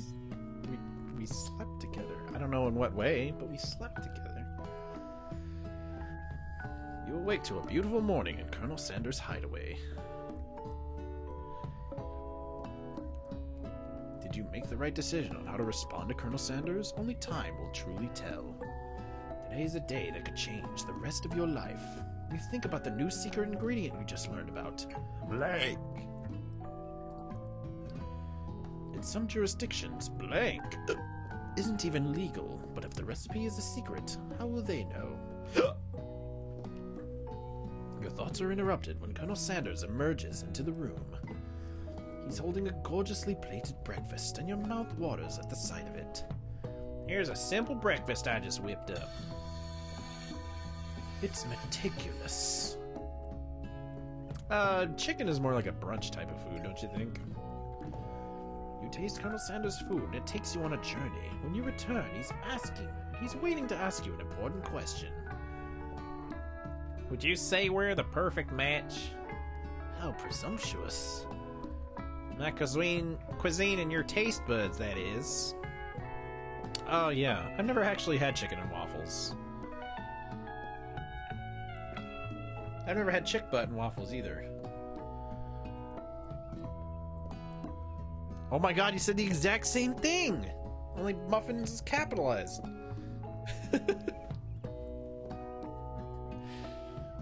Such confidence, such grace. Could he be the world's greatest gift to cookery? Flatter him. No, I think we might make a great team.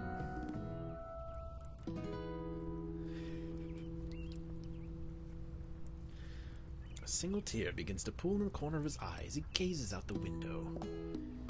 With the right business partner, I know I can't fail. Business partner? Could he be talking about you? It's all happening so quickly. Overcome with emotion and confused by your feelings, you're on the verge of tears. Unable to speak, the only answer you can find is to run out the door and get home. There's still one more day of school, after all. The University of Cooking School Academy for Learning waits for no one.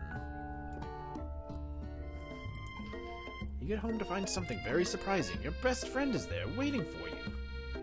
Where have you been? Because I had one heck of a night. I've been desperate to talk to you about it, but I couldn't find you. I got worried that something had happened to you. Oh, Miriam. It's okay, I was just... Now that it turns out you're fine, I can finally get you up to speed on the saga of Miriam. Sure, but... You will not believe what happened to me after school yesterday. I went on a date. Yo, me too! I think I could believe that.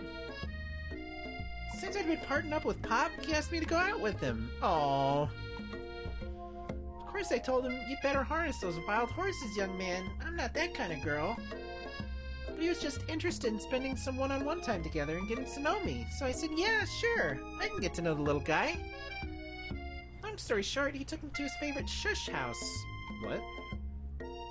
But things quickly spiraled out of control. What's a shush house, you guys?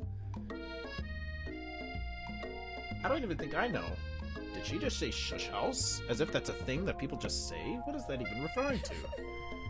Now I'm not really sure where we stand. You don't give Miriam time to tell her whole story, however. Bottling up the details of your own night is just too much to bear. It's a secret. Good answer. And I went on a date too, back to Colonel Sanders' house, where I spent the night with them. You what? Nothing happened, but the emotional connection? Wowzers. Together with your bestie, you feel like you can do anything. When you arrive at school, you encounter your rivals in the quad. You could tell from a distance that they're picking on Pop, though he himself might not quite grasp that fact. Because, you know, he's Pop. What's a swirly? It sounds delicious. Oh, it's great. I'll order up one right away. I'll have my swirly with Sprinkles, please. Sprinkles is a dog and a treat. You can get your swirly dipped, too. Why don't you pick on someone your own size? Because I'm literally the biggest person at this school. There's that horse that Colonel Sanders rides to school, but who would dare pick on such a gentle and beautiful creature? You got some nerve, Nate, suggesting I pick on the defenseless horse. I loved it. I love the way I just said horse. A defenseless horse. Now you're twisting my words, and I won't have it. Clench your fist, but the injury from yesterday's mixer accident makes you wince with pain. Horse. Doesn't look like it gone cooking like that. Might as well just give up. I'll never give up, ever. Colonel Sanders arrives just as it appears things are close to boiling over. A naturally intuitive person, he senses that something has been going on. Everyone excited for the final day of school? Nate, how's the hand feeling? I'm sure you'll be back in fighting form by this afternoon.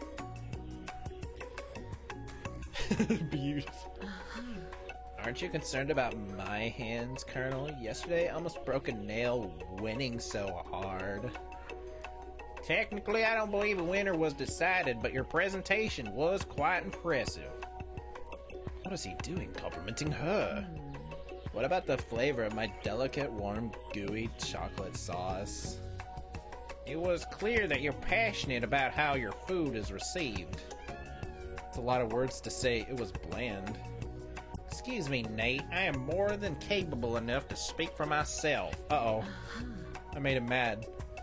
Maybe you could tell me more of your thoughts as we walk into class, Colonel. I'm always interested in discussing the fine art of fine foods. See you inside, Nate. Annoyed by Colonel Sanders' inability to see Ashley for who you know she really is, you walk across the quad to get some distance. In an attempt to distract yourself from how slighted you feel by the interaction with Ashley, you take out the spell book you recovered yesterday and start flipping through the pages. Whoa, that's that book? It looks like bad news. It's just something I found lying around. It would appear to be some sort of grimoire, but I don't really believe in that magic stuff. A grimoire? Like a book of spells? I don't know. Who would spend so much time decorating a magic book if it weren't really powerful? I can think of one surefire way to find out. You open to a page covered with arcane warnings, cast only in case of extreme emergency. It says around the edges of the page. I could use a spell here that says I will erase anyone I choose from all my memories. If I scrub out Colonel Sanders, it would probably help me focus better on the upcoming final exam. What? Why would I do that? That is way drastic. Couldn't you maybe do something else? Like, anything else? Not rooted in dark magic? Maybe tie a string around your finger? Okay, fine, it is drastic, but desperate times call for desperate measures. You've got a memory erasing spell sitting right in front of you, and a pretty good excuse to try it out. What? Why would I ever do that? My dream is not cooking anymore. This isn't desperate times. I'm desperate for someone else. I have my heart set on someone. Not something anymore. No.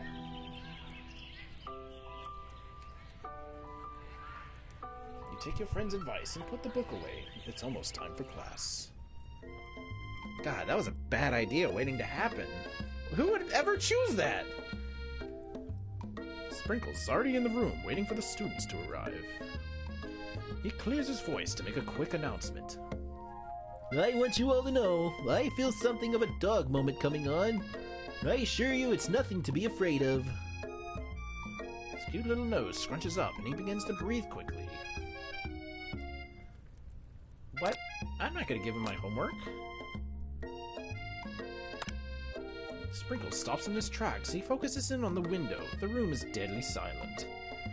When you follow his gaze, you see a tiny orange squirrel perched on the cherry tree outside. Sprinkles turns feral and runs to the window of the classroom. He begins barking uncontrollably at the squirrel outside. Terrence, I told you to never come here, Terrence! I will destroy you, Terrence! Put it in reverse, Ter!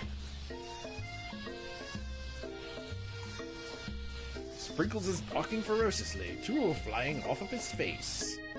The squirrel looks over, but he doesn't say anything back. You wonder, is that even a talking squirrel? Who named him Terrence? You better not show your chubby cheeks around here ever again!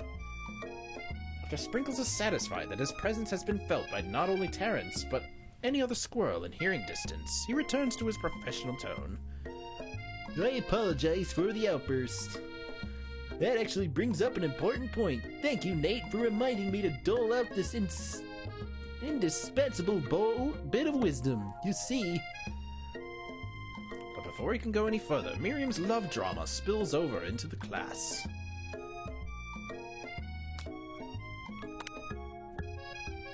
I told you to save it for after class. But I miss you. We went on one date, Pop. And how can you miss me when I'm right here? Pop's voice quivers as he pleads his case to Miriam. Every time I blink, you go away again. That's fair. That's a really cute thing to say. Miriam, what happened between you and Pop?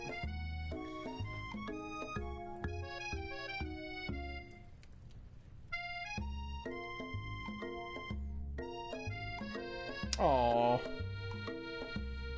It came from you. It came from deep within your soul.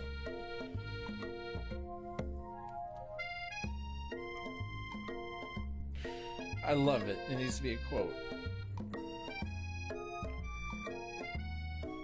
It's so wholesome. I love that so much. Naturally made serotonin is just... That's a wonderful phrase.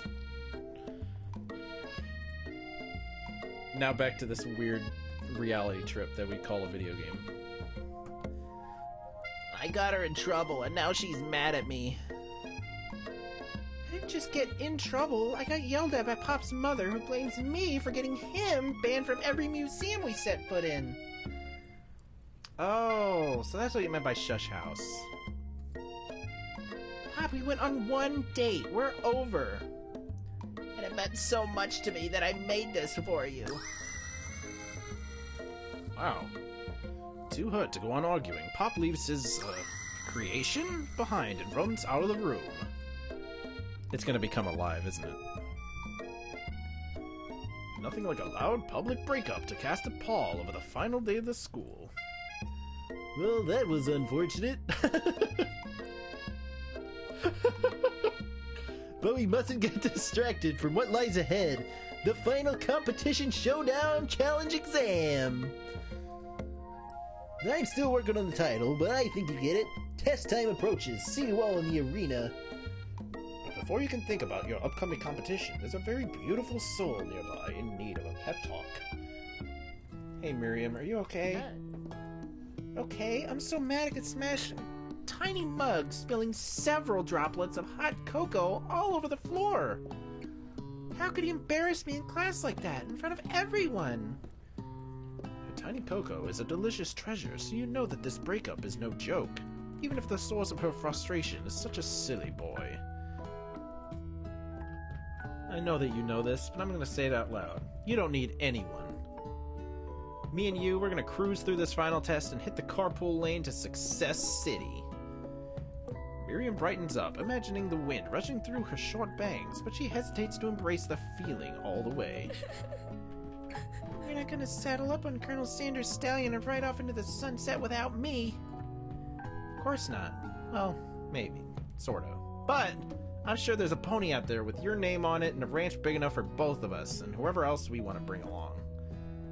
If it's not Pop or Clank or anyone else you meet today, tomorrow, or this whole year, so what? You're a special person who shouldn't settle for the first someone to show a little interest anyhow. So wholesome. What is this game? This game is stupid. It's so wholesome. There's such good music.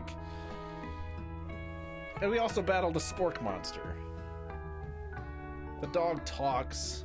Student died, and we don't care enough to learn his name. This game just gives every emotion possible. It's weird. I'm creeped out. Miriam gives you a big hug and wipes the tears from her cheeks. I should really review my menu for today. I'm gonna make a very special soup. And I bet that Professor Dog is gonna love it up. While you were pep-talking Miriam, you completely missed lunch, but that's okay, because you had a better idea of how to spend the time before your exam. You've decided to head to the arena early to practice a dish. This is it, the location of your final challenge, a test of will, a test of courage, a test of talent. And a chance to beat the pants off of Van Van, the supposed Man-Man, and his evil counterpart, Ashley.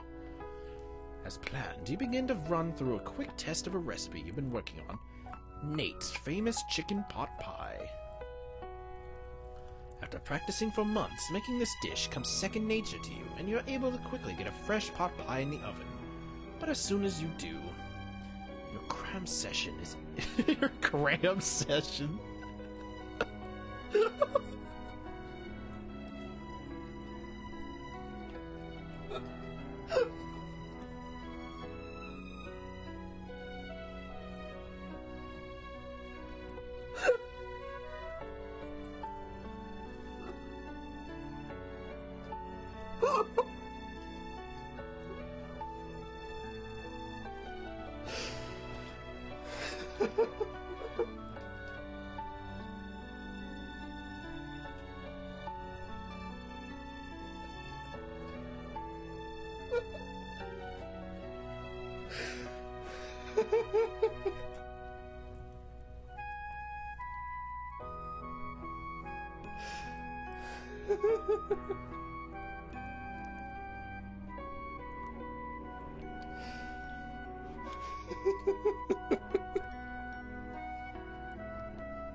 Oh my god.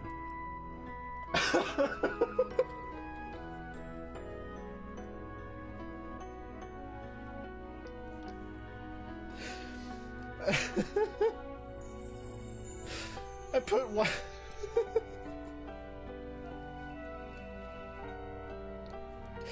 I put one chicken pot pie gently into an oven and they called it cram.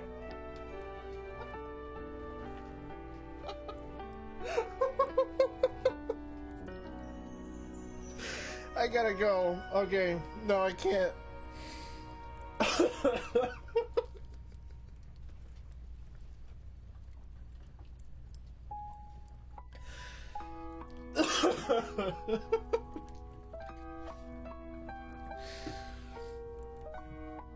Oh my god. No, that was so funny. It's the longest I've ever laughed at one stupid joke. Oh my god, I can't even.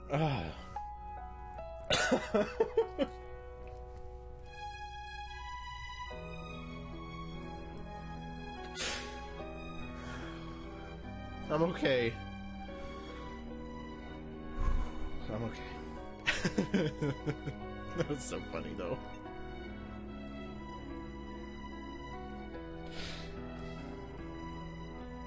Oh my gosh.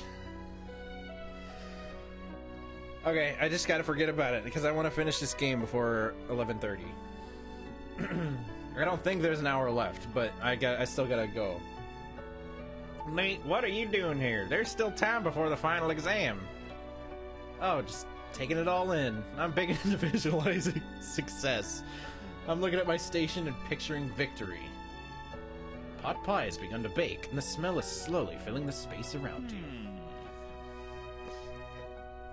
Oh my gosh. Visualizing, huh? That's too bad. I was hoping you were here cooking something delicious. You usually happily share your food with anyone who is hungry, but the last time you let Colonel Sanders get in your head, it cost you a cook-off. You decide it's time to put your cooking above your romantic desires, but that decision gets hard to stick to when the oven timer goes off behind you. I mean, if I ignore it, it's gonna burn. Okay, you got me. Cramps.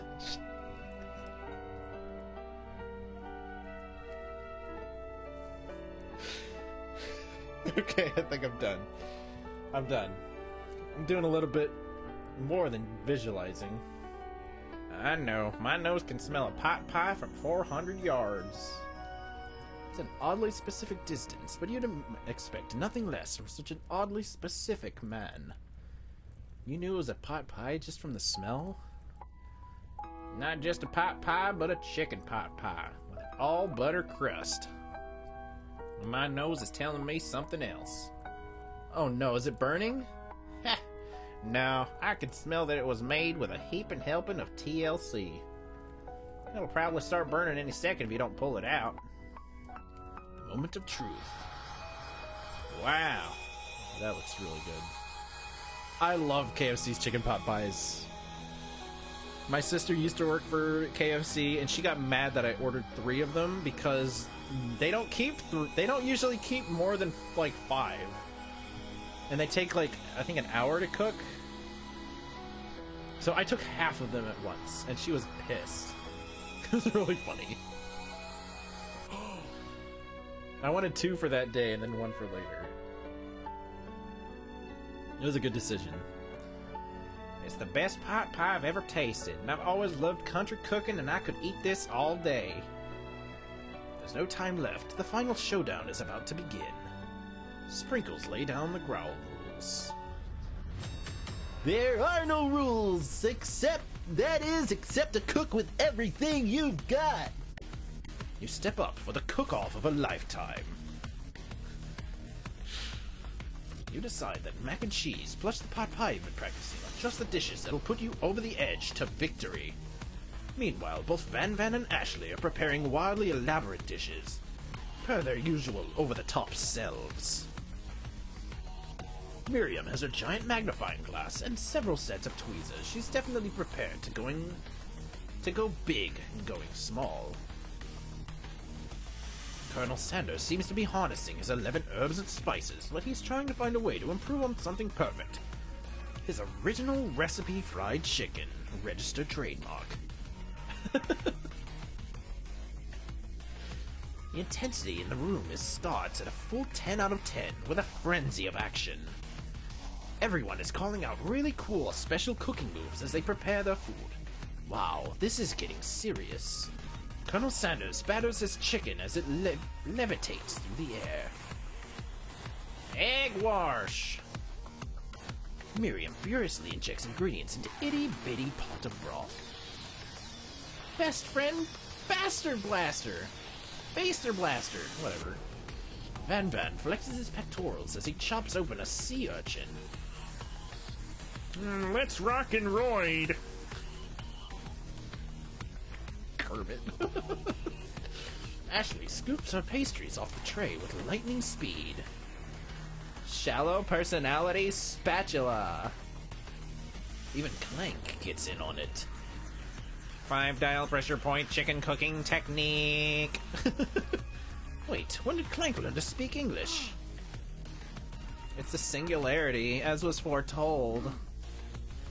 We mustn't let it happen again, or the appliance uprising will take us all. Self-dest... Van Van quickly unplugs Clank and rolls him out of the back door of the arena.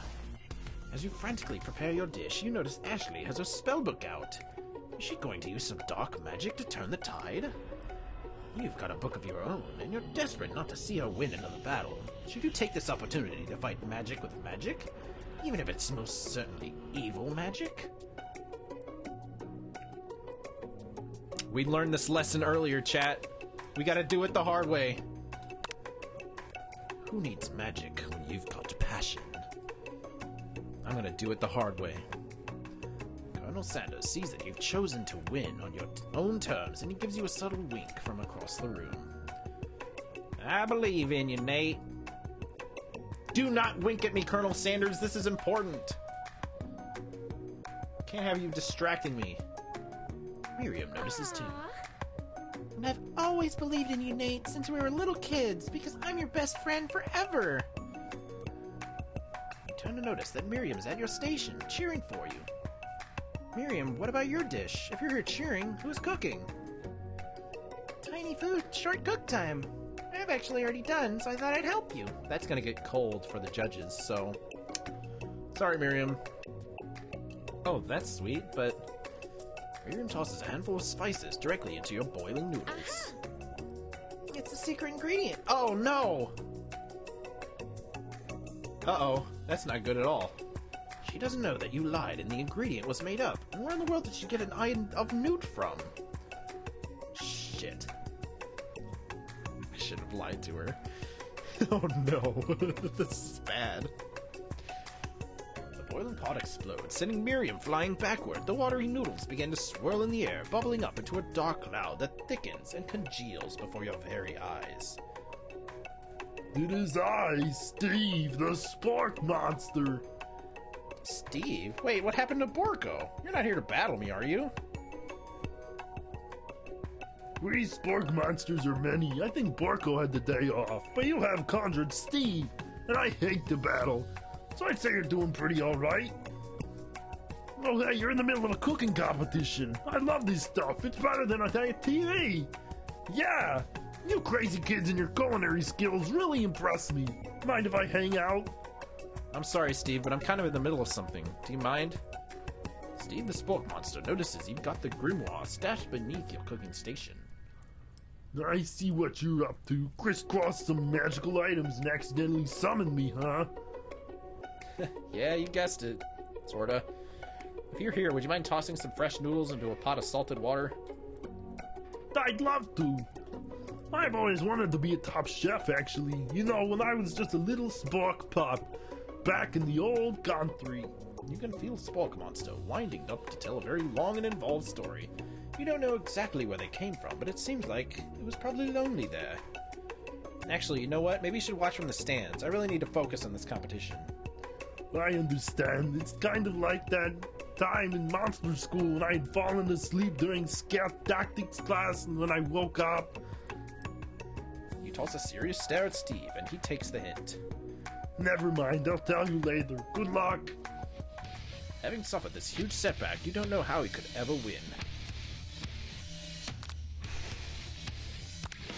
Deep down inside, I can do this. I have what it takes. I came here to win. Your hair turns mac and cheese orange as culinary energy flows through your body. Oh, we're powering up! My heart is pure. My hands are steady. My taste buds have been preparing their entire lives for... Yeah, Nate, you're the chosen one. You'll avenge me. I knew it. I knew Student would come back and bite us in the ass. The power you've been summoning immediately fades back out. It would have been really bad. Colonel Sanders would have hated us. He never would have forgiven us. He would have never become successful if we told him a secret ingredient. You interrupted my inspiring monologue. Sorry. My heart is pure. My hands are steady. My taste buds have been preparing their entire lives for this moment. I will show the world my cookery. You begin to levitate off of the ground. Energy courses through your body. You know that with this power, you can do anything.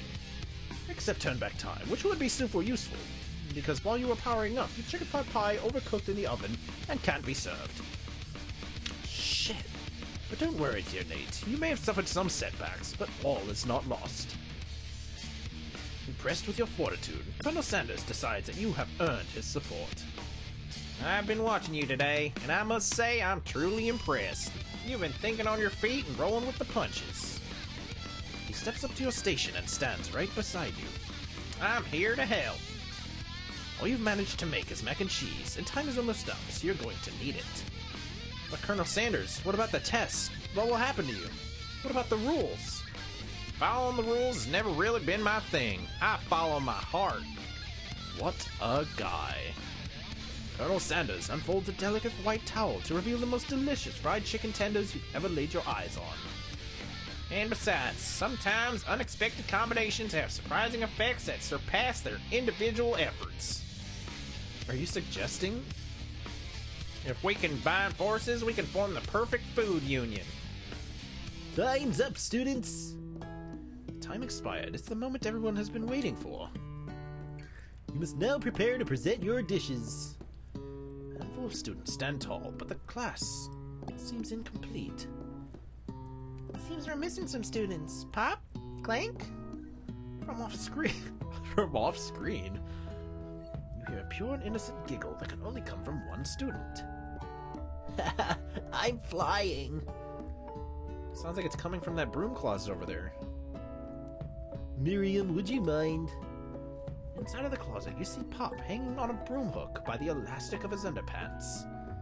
Pop, get down from there right now! You act like he was put there on purpose. Let... No, that's me. Let me guess. Did Van have something to do with this? When someone asks for a wedgie, who am I to refuse? I thought a wedgie was a salad. Looks like Pop is eliminated from the challenge, seeing as he didn't cook anything. I can't feel my legs. May I be excused? Sure.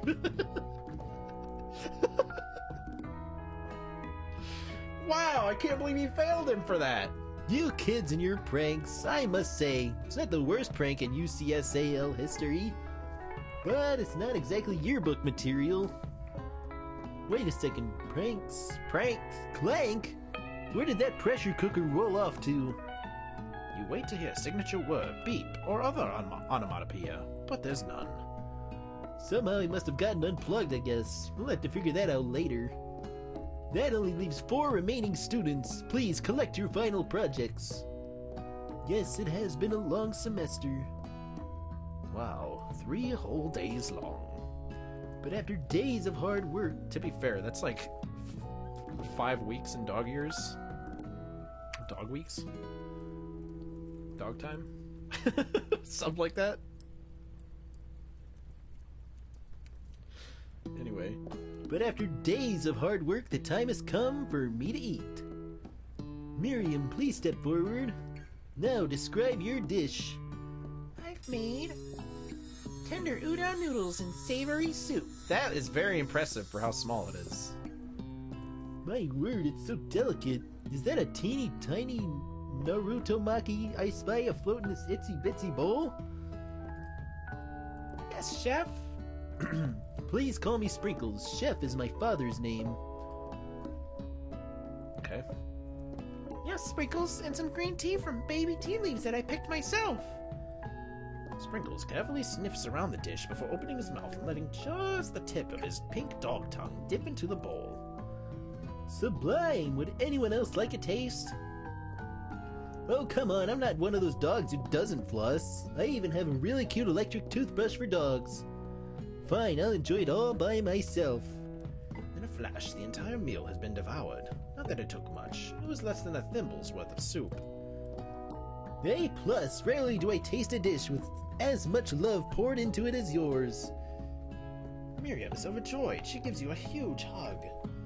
Thank you, Nate, for helping me to believe in myself. Aww. Van, you're up. Now describe your dish. Alright. Uni of a smooth custard and oxune urchin shell, topped with caviar. Did you skewer one type of urchin with spines from a second different colored type of urchin? Yes, Sprinkles. Bit much, don't you think?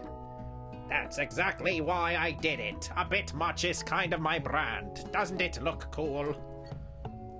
Just gonna do all the Yu-Gi-Oh voices now. Sprinkles leans in to sniff the uni, but he can't get his nose close enough on account of all the spikes. He begins to paw at it erratically, causing the custard to slosh around. Woof, woof! Please be gentle with my cuisine. Finally, Sprinkles goes all in. Wait, what? No, that's... Okay, never mind. Tongue first, but he can't get past all the needles. He reels back as his tongue is poked and prodded. Yow, my tongue! The professor appears to be having an allergic reaction to the sting. Uh-oh. I can't eat this, it keeps poking my tongue. Disqualified. A stunning turn of events. Who would have thought that serving food in a bowl made of needles could make it difficult to eat? Dejected, Van does not go gentle into the night. Disqualified for glamour? Don't discount simplicity. This isn't the last you've heard of me. Before forcing us to endure his swollen tongue for another moment, Sprinkles graciously laps up a bowl of milk. I know, yeah, I'm a dog and I drink milk. Get over it. Sometimes it helps calm my agitated tongue. Next student, Ashley, it's time to step up.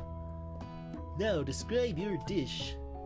I made orange blossom Turkish delight and a light rose water syrup topped with French meringue and connected by sugar glass.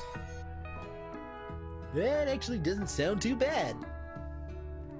Indeed, it's quite delightful. However, I ask that you please refrain from eating it or attempting to taste it in any way.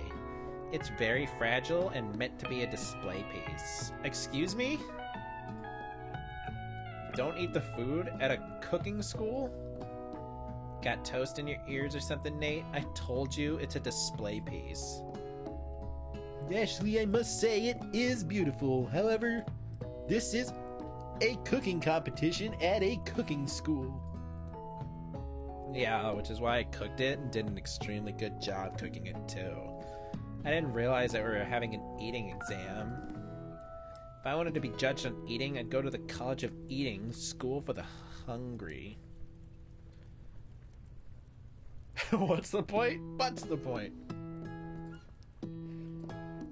I suppose you could smell it if you absolutely insisted, but don't breathe too hard. You might disrupt the sugar spiral. If the food cannot be eaten, it cannot be judged. You are disqualified. Get fucked, Ashley! Loser. Rage overtakes Ashley, and she finally cannot keep her two-faced routine up. You wouldn't know high-end cuisine if it cooked you. With that, Ashley storms off to rededicate herself to being the best, but this time without being shackled by trying to be fake nice and liked by everyone. This isn't the last you've heard of me, either. If this class gets much smaller, I'll be teaching myself. You and Colonel Sanders, the final cooks, step up together. 2 chefs. Wow, that looks so good. Actually, not really. It just looks like noodles. There's no cheese. The steam looks nice. Actually, yeah, it does look good. What began as a bowl of delicious mac and cheese has become something else. Oh my god! It's the thing! This is out now! He examines it closely, sniffing and eyeing the bowl. I don't have a good feeling about this. From somewhere in the room, a literal drum roll plays. Just when I thought I've seen everything in this kitchen, you give me this thing. And completely blow me away. In my 49 dog years of life, I have never tasted anything so delicious and perfectly balanced. It's so delicious, in fact, that everyone passes the class. Excuse me? You pass, and you pass. You get a pass. Brass, you pass. Muffin, pass. Butt spot, pass.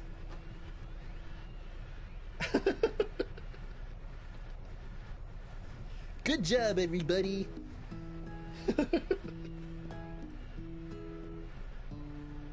That means Ashley passed. What a joke. Everyone gathers around and partakes of the mac and cheese bowl. They all seem to transcend this reality into another dimension. Butt spot passed, yep. You win. Together, you and Colonel Sanders have made a new menu item.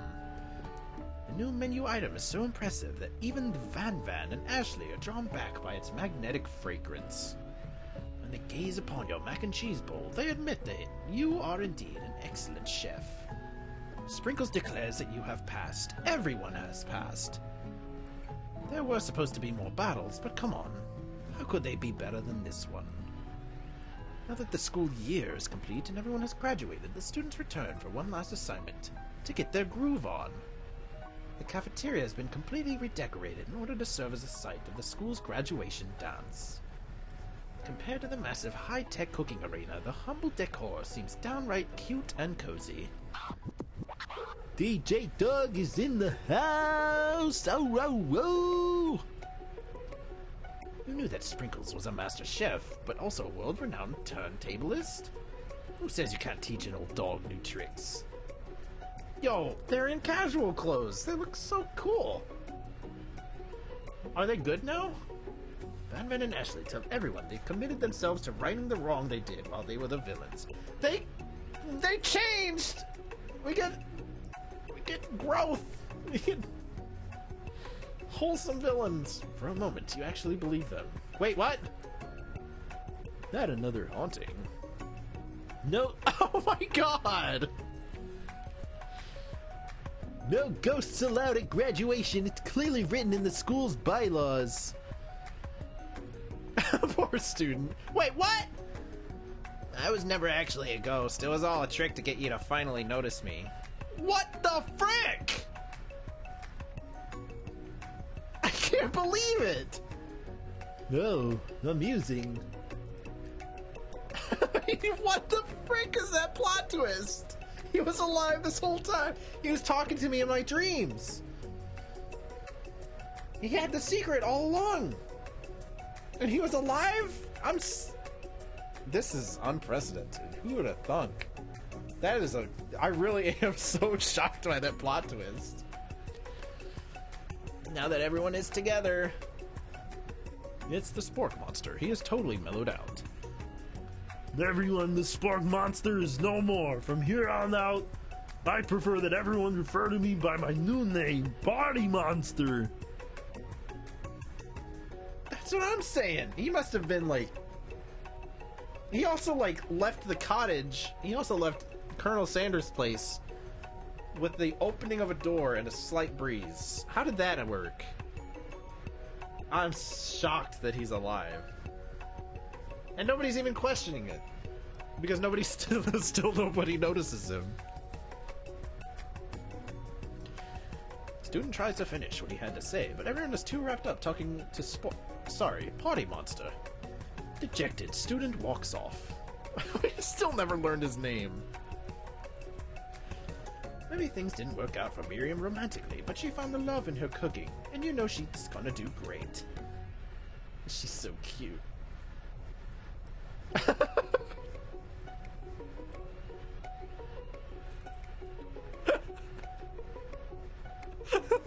That's a good point. Thanks, Brass. The red carpet rolls out across the floor of the ballroom.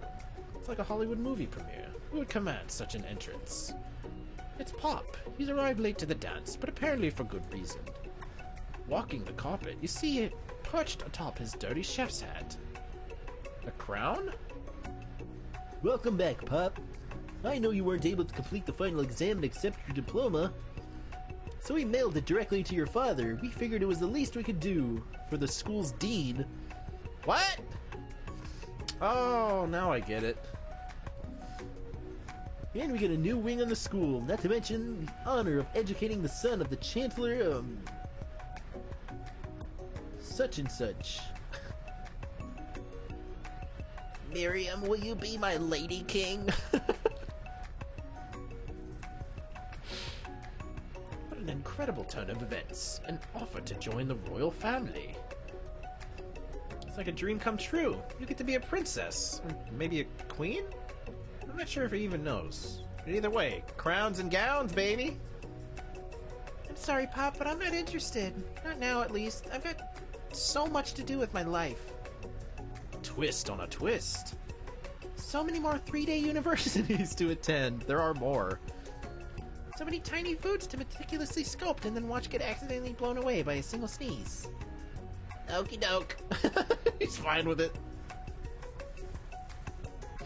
Music at the dance is interrupted by the sound of sparkling and electrical hissing. Yo, it's Clank! Clank is back! It's Clank, who has arrived late to the dance. Now that I have graduated, I can reveal my truth. Whoa, he's still doing the talking thing. I am Clank, and I am not of this earth. I am actually from a faraway planet in another dimension. What? What? I actually feel like I knew this the whole time. Now that I have learned the ways of your kind, I must return. Portal opens up, and Clank disappears through it. Anyway, finally, Colonel Sanders arrives. Yo, he's hot. I knew this already. But damn. Howdy, classmates. Just like the first day you met him, he has come prepared to feed the entire class. However, it's not enough to give them just a bucket of chicken. This time, it's a full meal. I didn't get to be the most famous chicken man in the history of chicken and man, but not by not reminding people to go out and buy my chicken.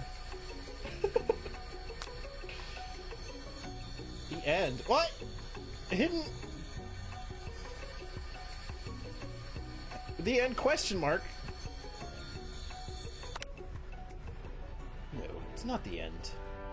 As everyone feasts on their delicious chicken dinner, Colonel Sanders finds you sitting at the edge of the dance floor. Nate, what are you doing sitting all alone? Oh, you know, just waiting for the right person to ask me to dance. To be fair, he could fucking have it. I hate coleslaw.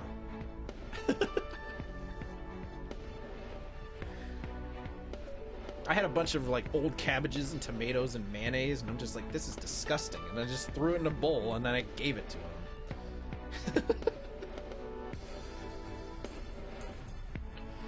I wonder, might you tell me what are the qualities that you would expect to find in such a lucky person? Off the top of my head, I don't know. spicy musk, tidy goatee, and a degree from the University of Cooking School Academy for Learning, just to name a few. Truly is my lucky day. Would you dance with me? Yes, I would love to. As you glide across the dance floor, hand in hand with Colonel Sanders, the future stretches out in front of you. And once my 100th franchise is up and running, I'll be ready to take a day off.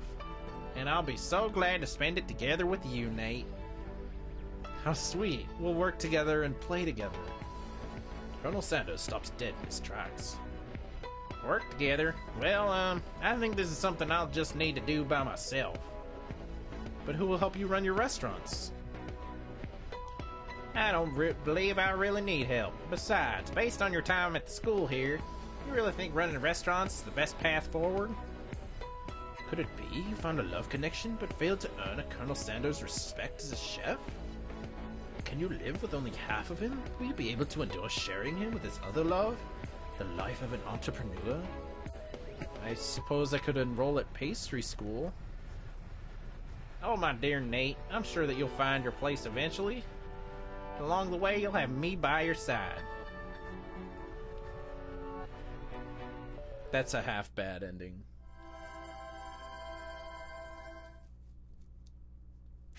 Oh, I think we need to... I don't ever want to play this game ever again. Oh, we never saw this!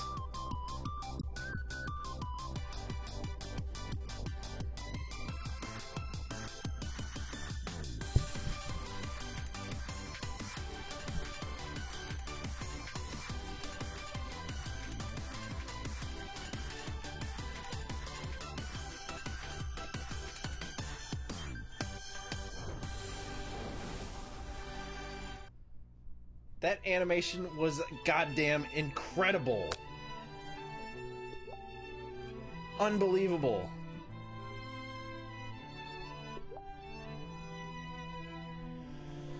Oh man. That was a good game. It wasn't. It was the most ridiculous mind trip I've ever been a part of, but that was so cool.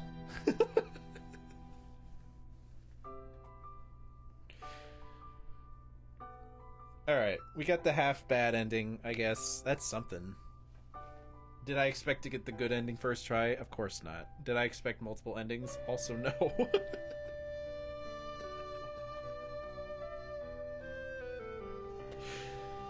But that was so much fun.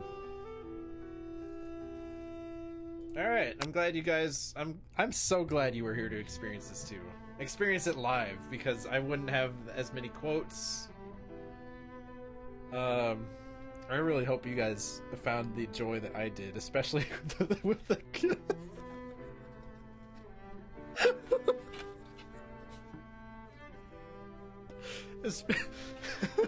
especially with the cram session.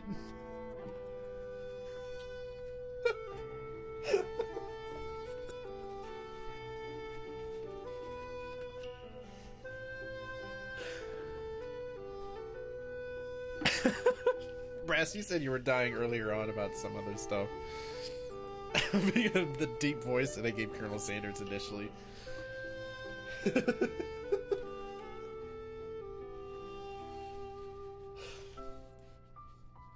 If I ever just start laughing anytime in the next 2 years when something does not happen on stream...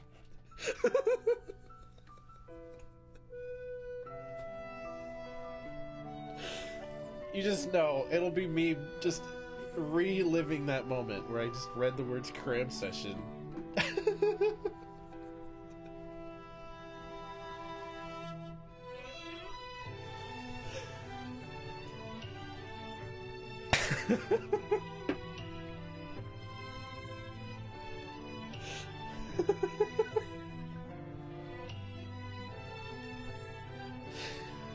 No, please. I beg of you, please do not type Hey Colonel Sanders. I beg of you to please not type cram session in chat. It's gonna kill me.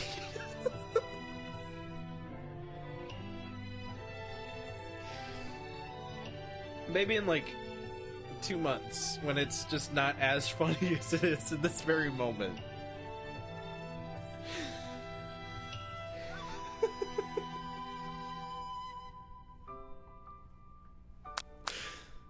Oh man. Alright, well, I am putting this on YouTube, so if anyone finds this and then just randomly decides to type cram session into my chat, I'll start laughing.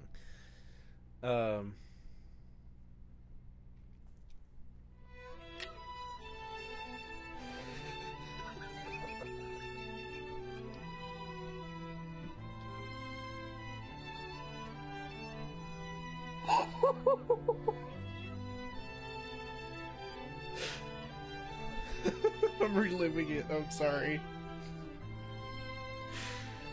Alright. So, I'm very glad that I finished when I finished, because I do... yeah, I'm still dying. So funny. I do have to take my fiance to work. In the next, like, half hour, so... I gotta get ready for that.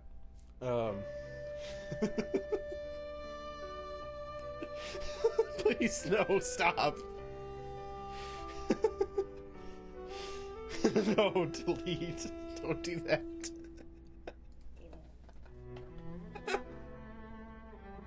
Ow, my heart. Okay. Thank you for joining me on this journey. I didn't expect the amount of joy that came from a game with this title.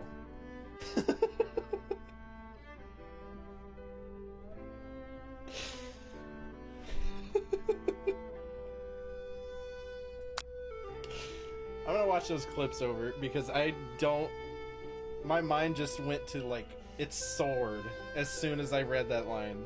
I don't know how I reacted. I gotta rewatch that, so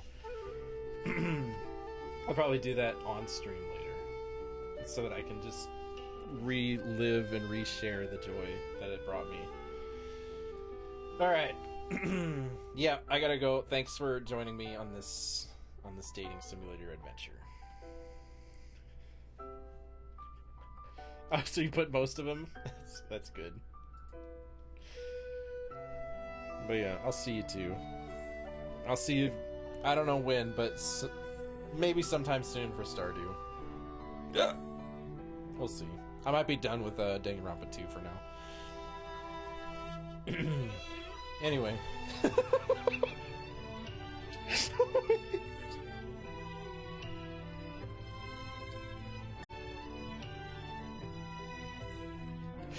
Yeah, have a good night.